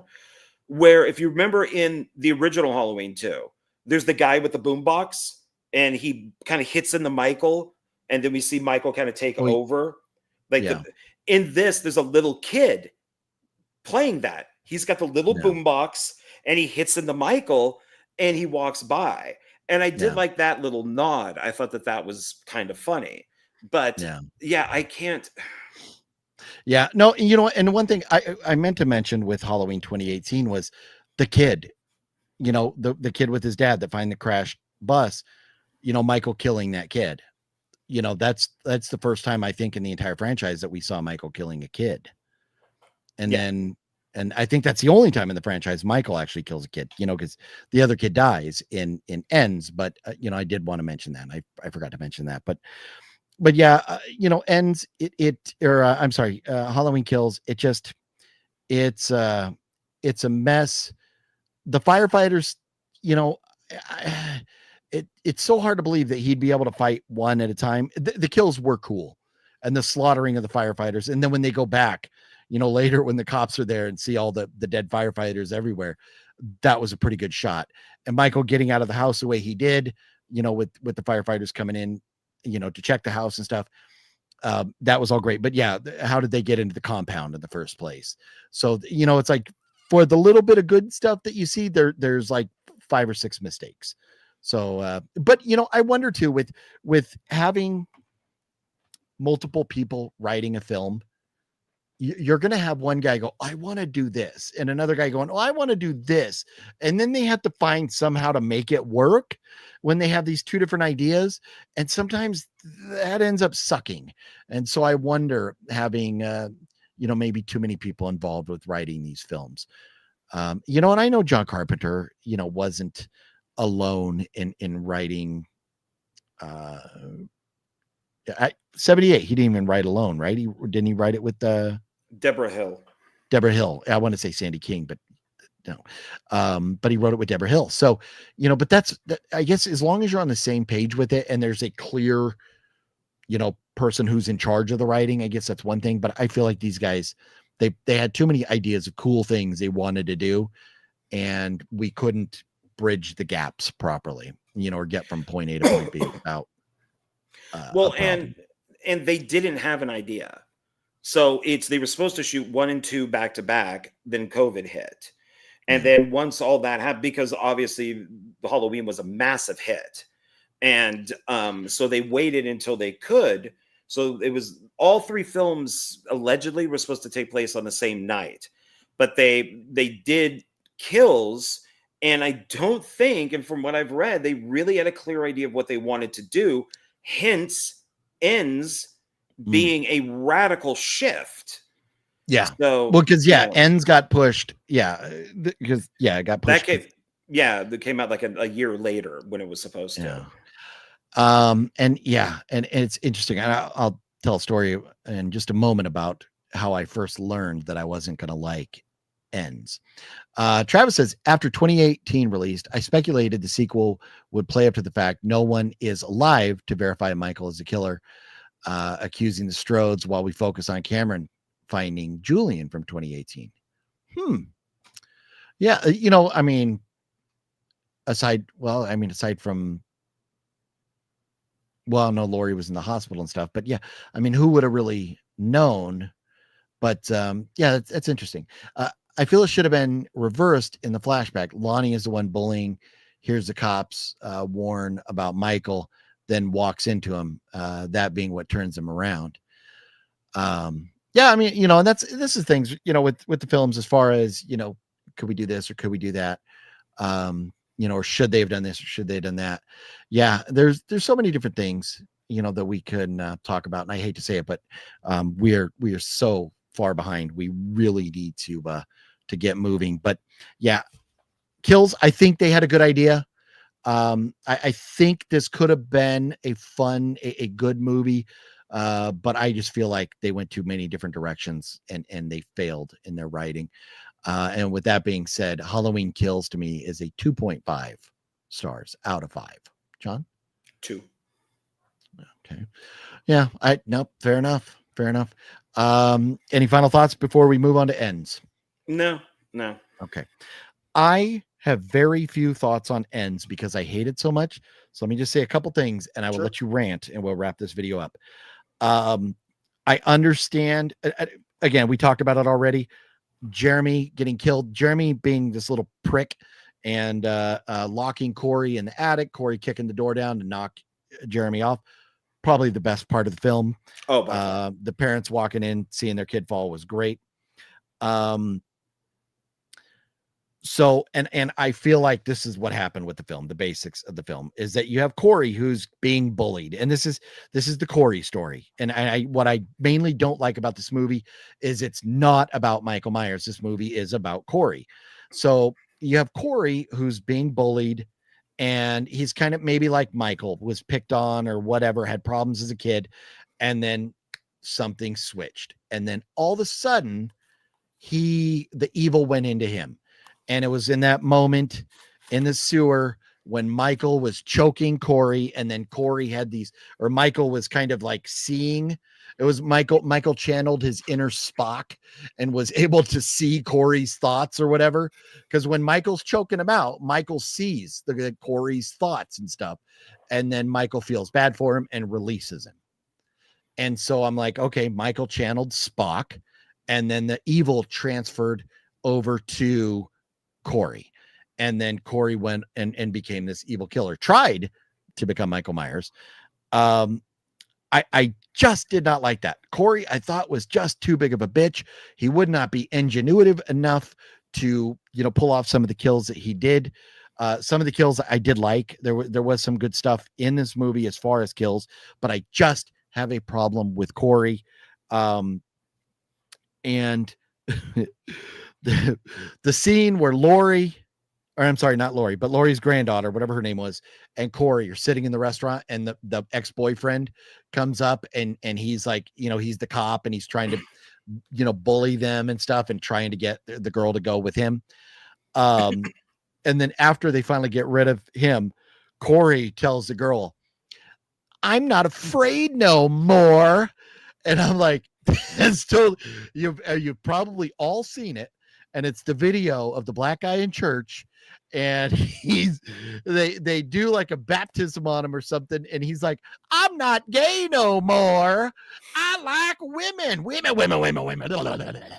I'm like, that's what Corey sounded like to me when he goes, "I'm not afraid no more." I'm like, this is the douchiest douchebag. And then later on in the movie, we know, and maybe this proves John's point that Michael doesn't care about Laurie, because Michael sees Laurie Strode standing out in front of the house, and Michael turns around and walks away. If Michael wanted Laurie dead, why didn't he go kill her right there when he sees her out front? And then Laurie being an author was just beyond stupid. The way her voiceovers and stuff with this book was so dumb. I did not care for that at all. I just, Michael, he doesn't have proteges. Michael is not a mentor. And if Michael is this big badass who can get up at the ends of kills and kill all these people that were just about to kill him, why is he dying why is he teenage mutant ninja Michael living in a sewer for a year until they find him and he's almost dead or something? What's going on there? I don't understand the transition from kills to there, where Michael goes on and kills. At the end of kills, he's killing Karen and he's fine, but now he's dying in this tube or whatever, and he needs to kill to get his evil back, to make him strong. Is that what we're saying? When he kills, he becomes stronger? Is that what it is? I don't know. I just didn't care for it. The Corey stuff was just so hard to deal with. Corey's death, killing himself, was kind of a shock, and I kind of did like that. There were moments in this, but God damn it, I hate this movie. And I'm sorry, John, your thoughts are. Tell us why I'm wrong and why we should love Halloween Ends. I don't think you're wrong, but I think much like Halloween 3 Season of the Witch, in years to come, people will like this film a lot better. It's I mean, put up, I got the 3 pictures down here. Can you put up the one with the titles first? So this, I watched a whole bunch of videos on this. So basically, Halloween Ends is David Gordon Green's Halloween 3 Season of the Witch. This is very clear that Halloween 1 and Halloween Kills is the original Halloween and Halloween 2. He just directly remade those basically, and then said, because he had time between the movies, that he's like, I want to do something totally different. The sign that these are totally different is because he uses the same font from Halloween 3 to tell people this is a totally different movie. This is my Halloween 3. It is not going to be the same film. And I like that. I hated this movie when I first saw it. And now for some reason, I think it's the best out of the trilogy. And then, so if you could bring up the second picture. Yeah. See, and I do think if they were going to do that different, they could have, but I just, man, why was Michael decrepit and dying? I'll get to that. I'm going to try to make all this really fast.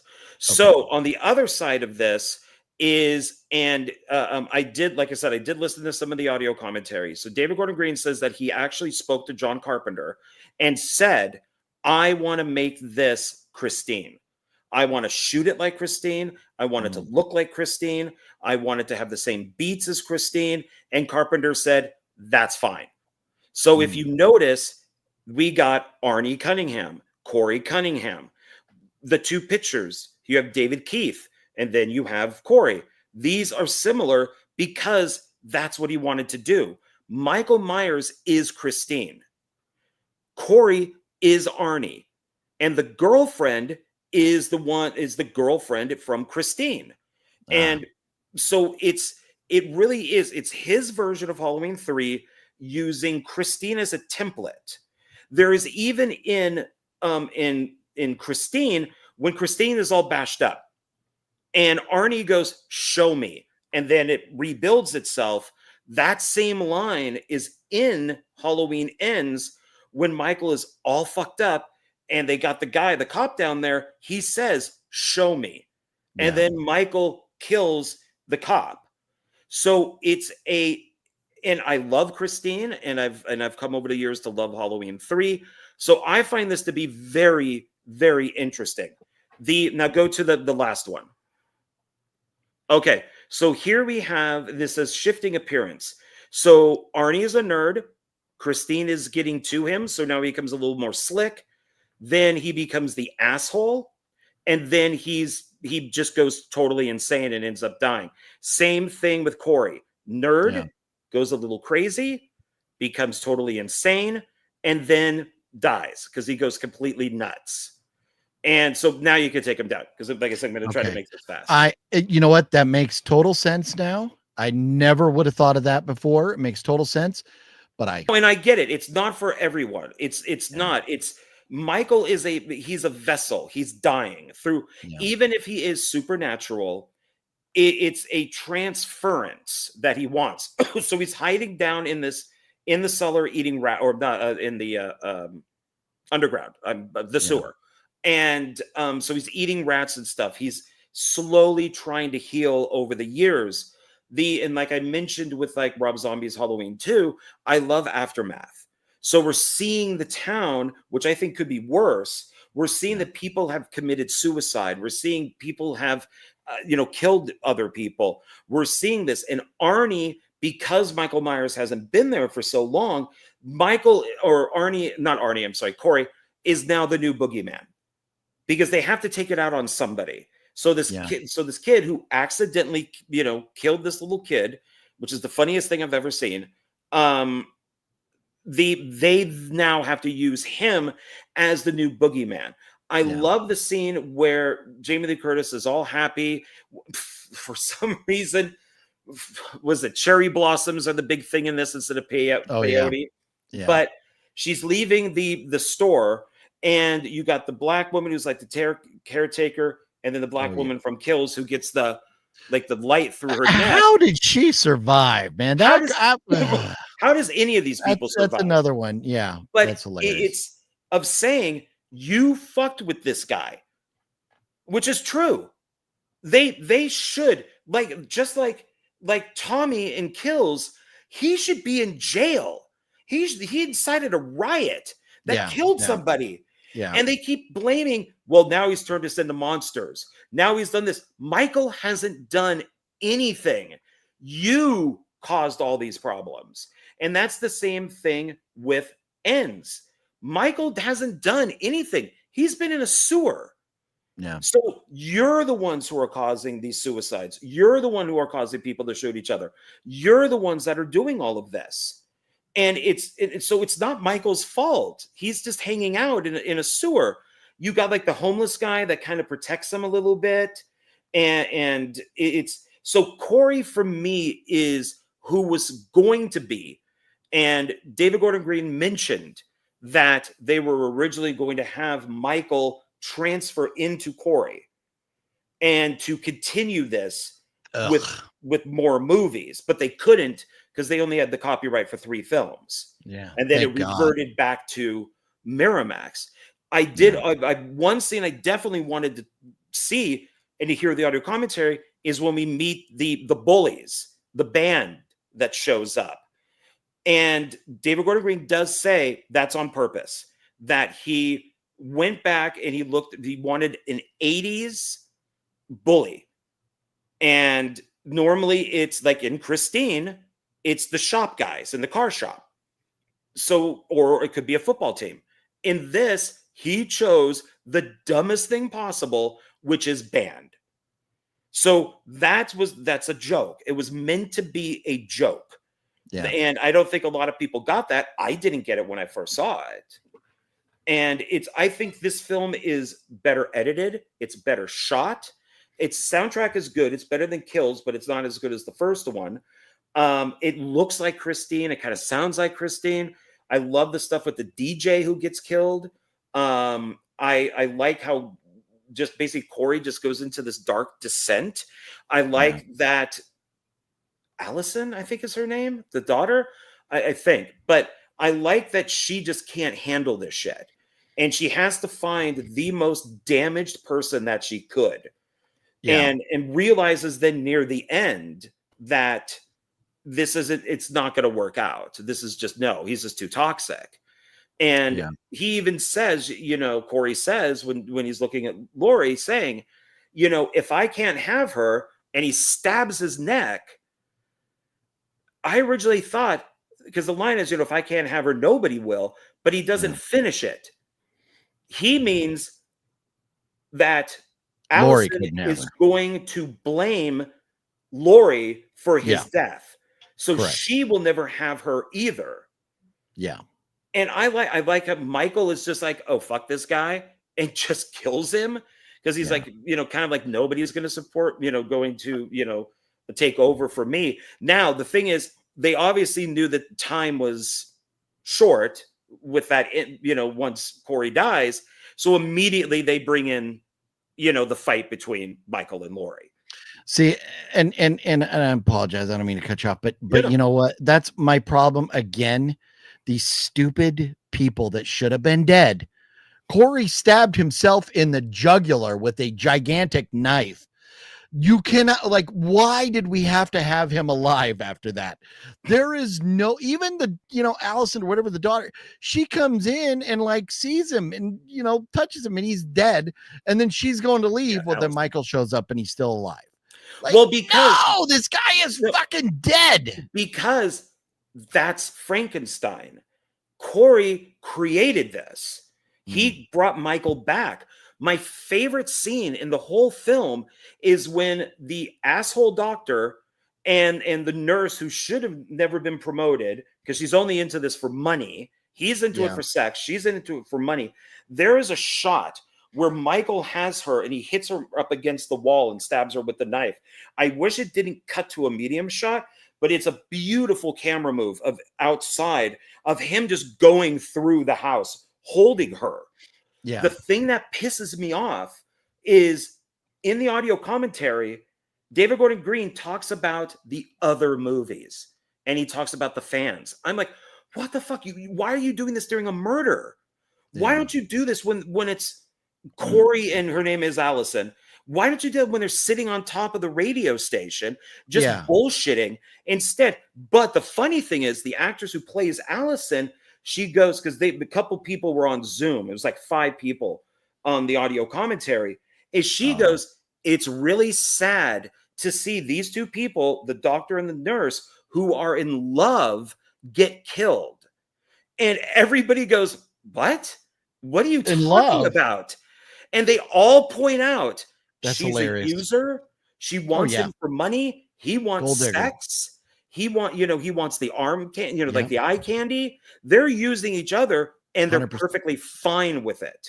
Yeah, but they're not in love.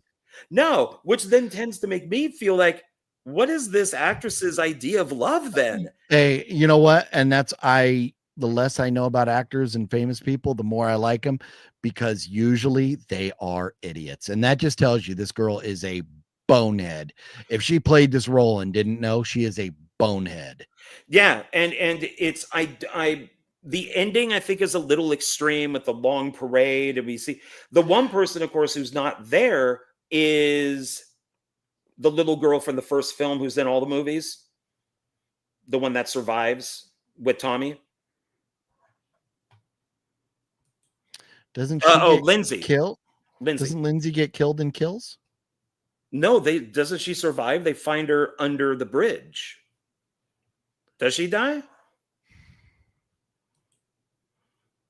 I don't think she, unless somebody in the Lindsay Wallace. I know they find her under the bridge, but I thought she got it after that. I don't know. I noticed that she wasn't there on the parade, so maybe. Yeah. But it's. I mean, they're definitely ending it. I mean, at least for this trilogy with Michael. Oh yeah, no. To me, you're right, and to me, the parade around town, I took that as Blumhouse going, "Fuck all you other filmmakers. We're ending Halloween. You can't do Halloween. We're ending it. Fuck you. Fuck you. Fuck you. Fuck you." The only way that they would have pulled off that correct, and I would have been fine with that, is if Jamie, as Michael's like falling into that meat grinder thing or that big car grinder, if his hand would have reached up and grabbed Jamie and pulled her in. They should have. You want to end Halloween? Kill Jamie.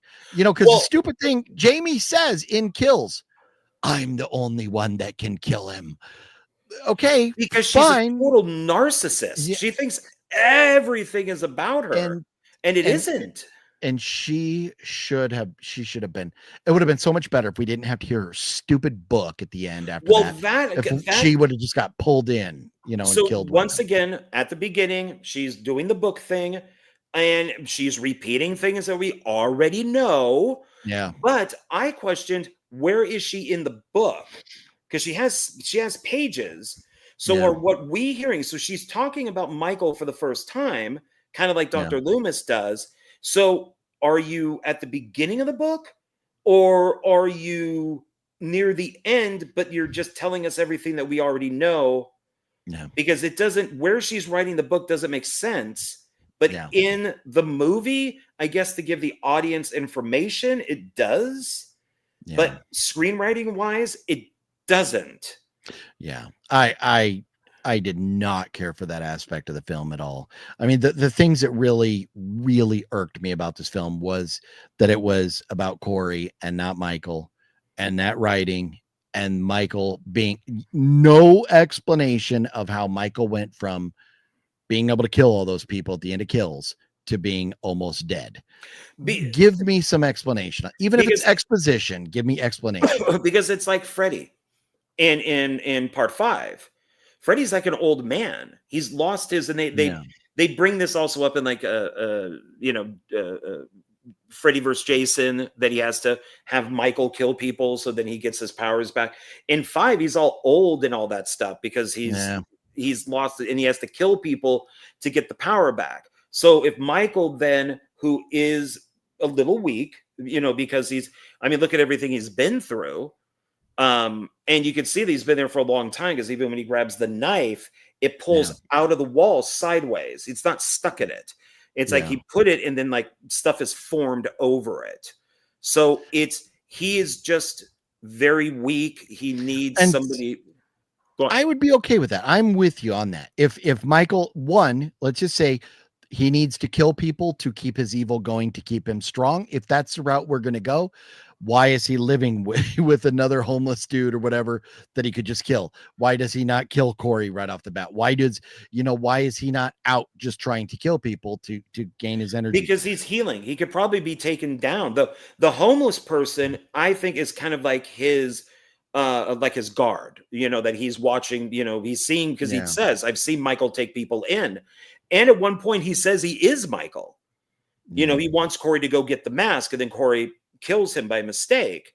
But it's and I don't think if Michael did leave and he's wandering around town, I think that they could take him down pretty easily. So like you said, like you saw when Michael was looking into Corey's eyes, we're seeing all these flashes and stuff of different things, that he needs a stronger person to get him into these areas like the doctor's house and things like that, where he, and then of course Corey, who, where Michael is supposed to transfer in him, goes and kills the DJ and the secretary, and Lori knows it's not Michael. I was glad the DJ got it. That's the one thing, when Corey did finally grow, when his balls dropped, he actually started going back and killing some of these people. I was like, okay, I like this. That doesn't mean I like Corey, but I like that this is happening because these people need to get it. But the cool thing, what would make this really cool is if instead of Michael Myers, they had this red car. And then, if you're going to make Christine, fucking make Christine. Here's the thing. If you're going to make Halloween Ends, and we have 11 movies already about Michael Myers, one about, these masks. If you're going to make Halloween Ends, make it about Michael Myers. If you want to make a Halloween movie like Halloween 3, let's not call it Halloween Ends. Let's call it something else. Let's advertise as something else. Well, I mean, Halloween 3 was called Halloween. And we all say it should just be called Season of the Witch. Agreed. So yeah.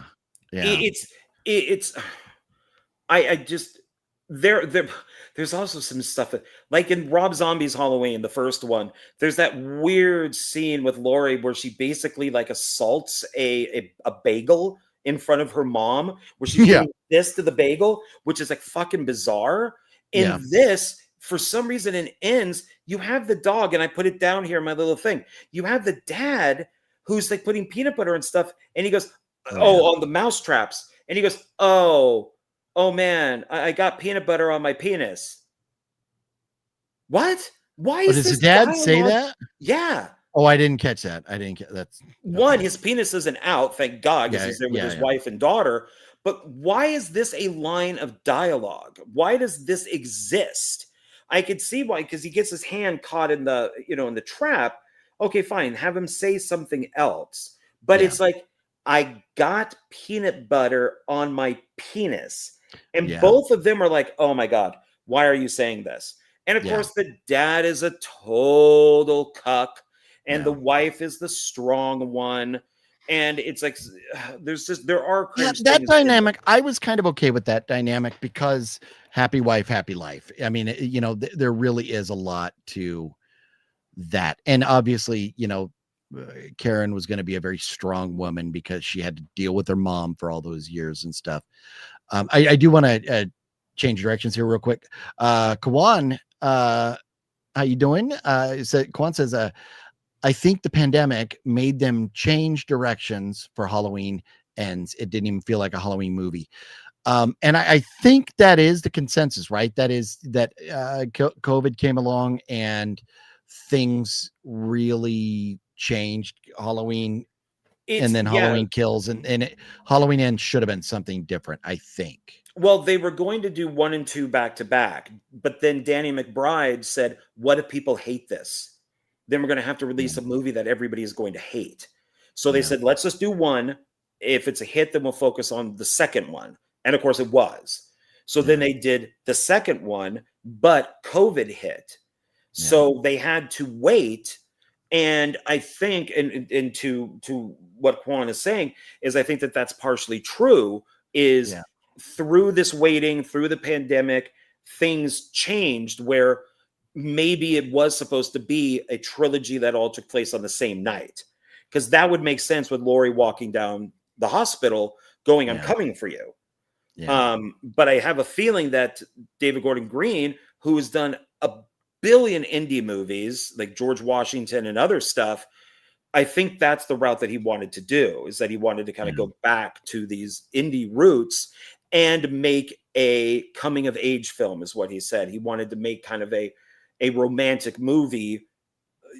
You know, I saw it more as like, you know, Natural Born Killers, but he definitely wanted to go into a different direction because I think that there was such a gap in between it.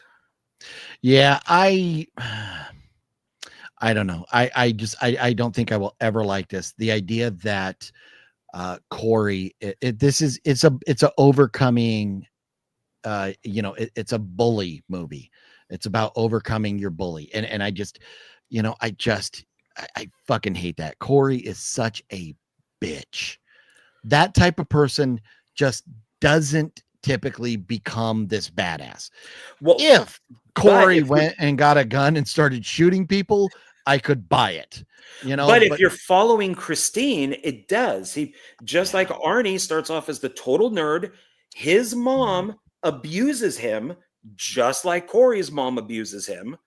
There is also a junkyard in Christine. There's a junkyard in this.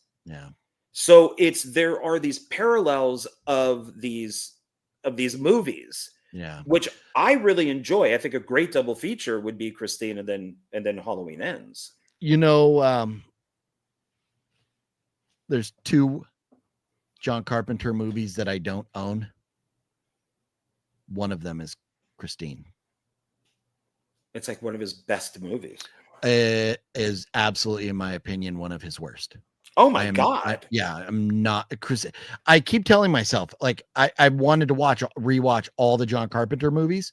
And I'm like, I just cannot pull the trigger on that one. I can't get myself to sit down and watch Christine. Why? I just don't care for it.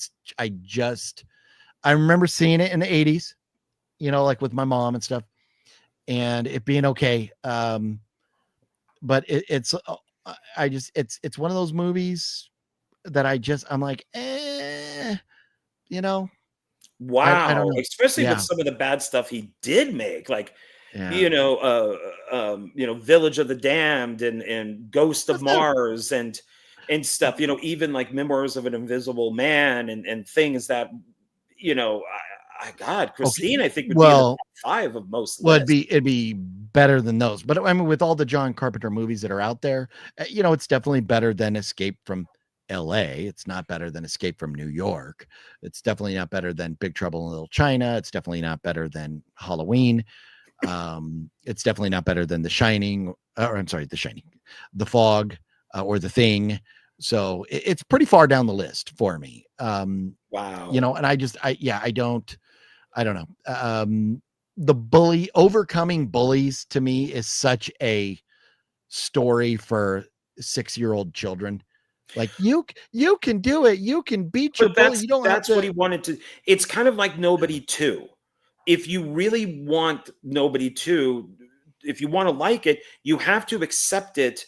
And I didn't like it either. You have to accept it as an 80s movie like Roadhouse or The Karate Kid or whatever it is, that he's beating up these bullies that everybody's, you know, afraid of. In this, it's a joke that it's it's the band kids. And of course they get their just desserts, which is really nice. Yeah. Because they, but my problem is not with the band kids. My problem is with him going out and killing the radio DJ and killing the doctor and this, you know, and the way the band kids got theirs at the graveyard or at the junkyard and stuff. I don't know. I will not. I don't know. I hope maybe someday I'll have a different opinion on it. You know, I hated Halloween 3 for years and years and years. I've So come did around on everybody. it, but I look at it as it's a different film. It's not part of the Michael Myers saga. If you didn't put Michael Myers in this movie at all, and it was just a bully movie about a kid who went bad, I probably still wouldn't be my favorite, but I would like it a lot more. I just what they did to Michael, they turned Michael Myers into a cuck, and I don't care for that. I don't. It would all. At some point, Jason, if they followed the original series, would have to do something. He's taken too much damage. Like he would have to not be, even though he was struck by lightning and he is the Frankenstein monster. It's at some point his arm has to fall off, or an eye needs to fall out, or something. Because he's also dead. But it's I don't. They did. I'll say this, and then maybe we can wrap this up. But it's way back in the Hammer days. They were doing a film called Taste the Blood of Dracula. And Christopher Lee was always kind of against playing Dracula, except he didn't want people to lose their jobs. So he's like, I'll do it. So that's why he did all of, more or less all of them was for the cast and crew. But with Taste the Blood, they weren't going to have him in it. It was just going to be the presence of Dracula. And Warner Brothers went, no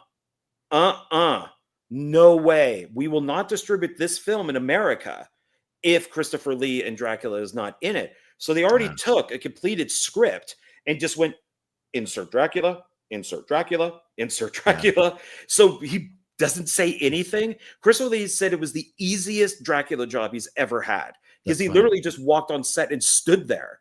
Yeah. And then, he just walked off. And that's kind of how I feel that they could have done Halloween Ends, is maybe not even have Michael in it, or only have him at the beginning. And then it's somebody who's taken over for Michael, or the presence of Michael being there is what's, he's dead. The town is committing suicide. It's going down the pot. It's not making any money. I think that would kind of be interesting, but you have to have Michael. My spin on this movie that would have made it great is that Corey is getting bullied, and maybe you could re-edit this and it would make it badass. Corey's getting bullied. And then all of a sudden, Corey, you just skip the whole shit with Corey and Michael Myers. And then Corey switch flips, and he's going the route Michael Myers did, and he's becoming evil. And now he's going around town and killing everybody. And then all of a sudden, Michael Myers wakes up and goes, hey, that bitch ain't Michael Myers. I'm Michael fucking Myers. And then Michael Myers goes and kills Corey. And he uses Kung Fu on him? Yeah. Yes. But see, that I don't think that would be horrible, because you do have Friday the 13th, part 5, A New Beginning, where it's a fake Jason. Yeah. And there's like 3 Jasons in that, because he also sees in the mirror, and he sees, just, like these hallucinations. But there's also the book for Psycho 2 is everybody's dying. But you find out at the end of the movie that it's a Norman Bates, or at the end of the book, a Norman Bates impersonator. That Norman Bates died in a car crash. Yeah. They didn't do that for the movie. But in the book, you think it's Michael. I keep saying Michael. You think it's Norman Bates, but it's not. Yeah.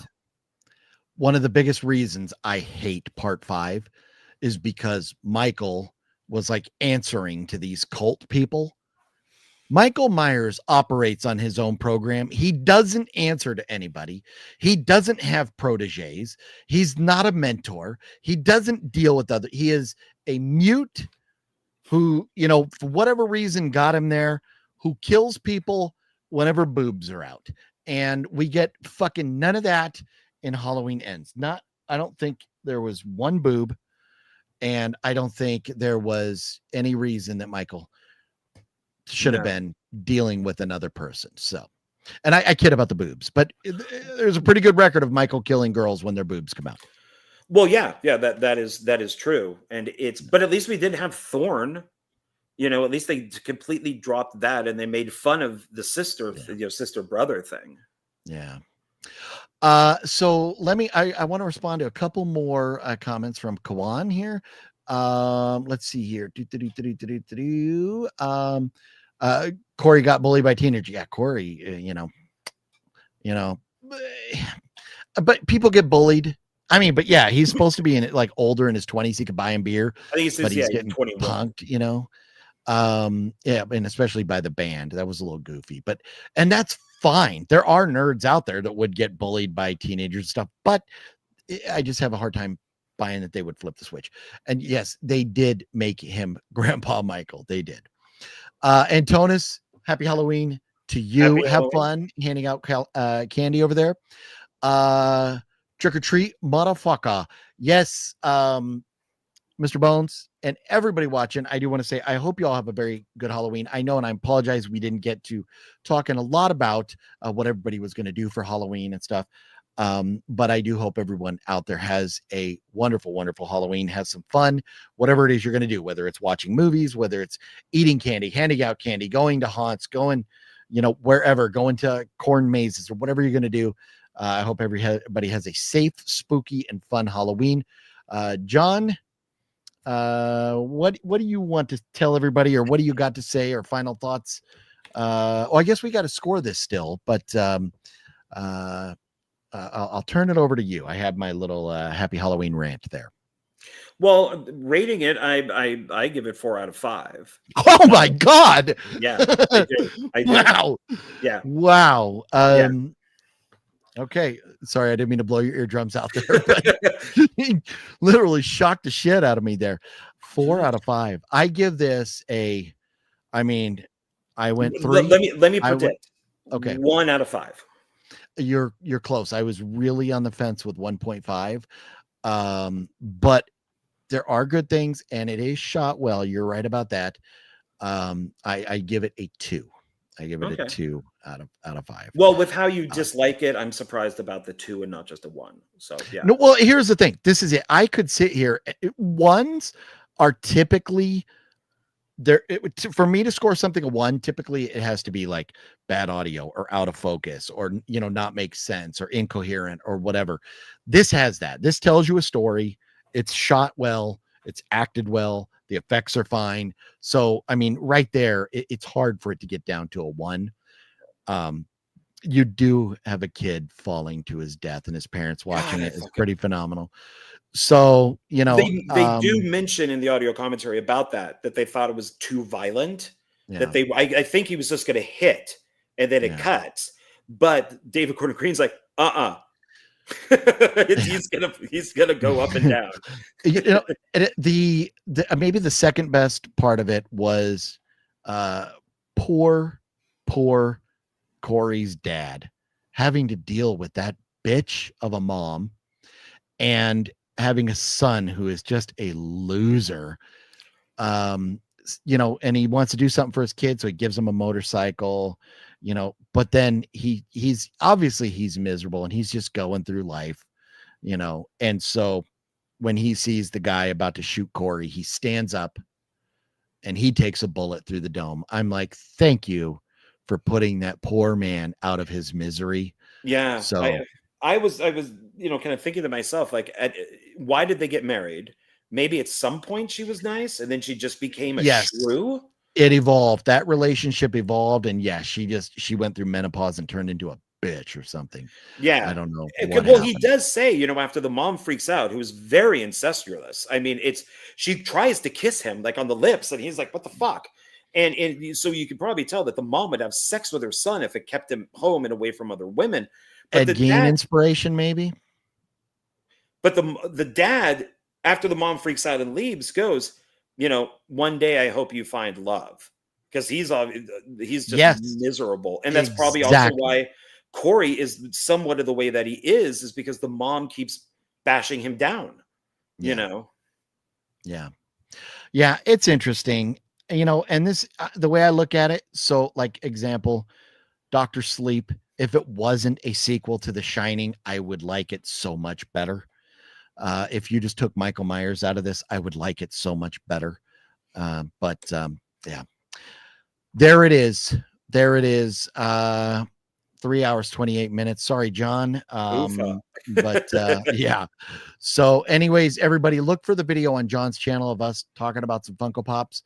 That'll be coming up Thursday, the day before Halloween. Yes. You can celebrate horror movie with us on John's channel.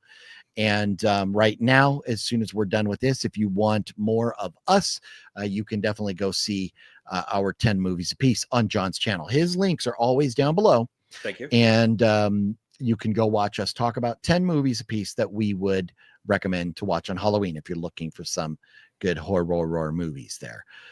John, I already wished everybody happy Halloween and all that good stuff. You got anything to say? No, to the happy Halloween, and I've noticed some names in there I've never seen before. So, thank you for joining us. And Yes.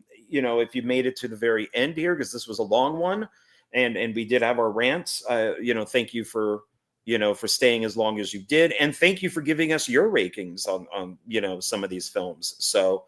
Yes. Happy Halloween to everybody, and have a safe day. And good thing is Halloween's not a big day for drinking, I don't think. So I think everybody's. It's not like the 4th of July or New Year's, that's for sure. Right. So have a great one, and then we'll see you next Monday. So Mr. Boat says, I probably look illiterate, but I'm trying to type like Busta Rhymes here. Yeah. You can't be. Yeah, you'll never be able to talk as fast as Busta Rhymes. Let's see here. Yes. Happy Halloween. Mr. Bones, Halloween. Kawan, good night. Thank you for joining us. Well, and thank you for becoming thank you. a new. We don't have followers, we have friends. So thank you for becoming a new friend. I look at everyone who hangs out with us as friends. I am not nearly, neither one of us are nearly big enough YouTubers or anything to consider ourselves having fans. We're just friends who love horror movies and movies in general and talking about them. So thank you for hanging out with us. Hopefully you enjoy the ride with us. We're sometimes idiots because I don't know shit about fuck. We don't know shit about fuck. Oh, I was waiting for it, but you delayed. Yeah. So anyways, the dog is barking. The cats are outside. I got to go deal with that. I'm going to take my mask and I'm going to go home. So anyways, have a good week, everybody. We'll see you here next Horror Movie Monday, post Halloween edition. Good night now.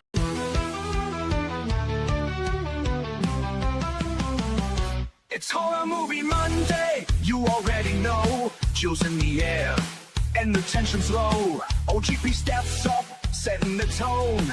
Always in charge, yeah, sitting on the throne. Sean Ward steps in with a confident stare. Nipples getting hard from the icy glare. Bowser's in the back, creeping through the dark. Lurking in the silence like a phantom arc. It's Horror Movie Monday, lights down low. Screams on the screen, let the madness flow. We laugh, we jump, we scream, we play. Every week it's thrilling in a twisted way. What's your favorite scary movie? Fuck you!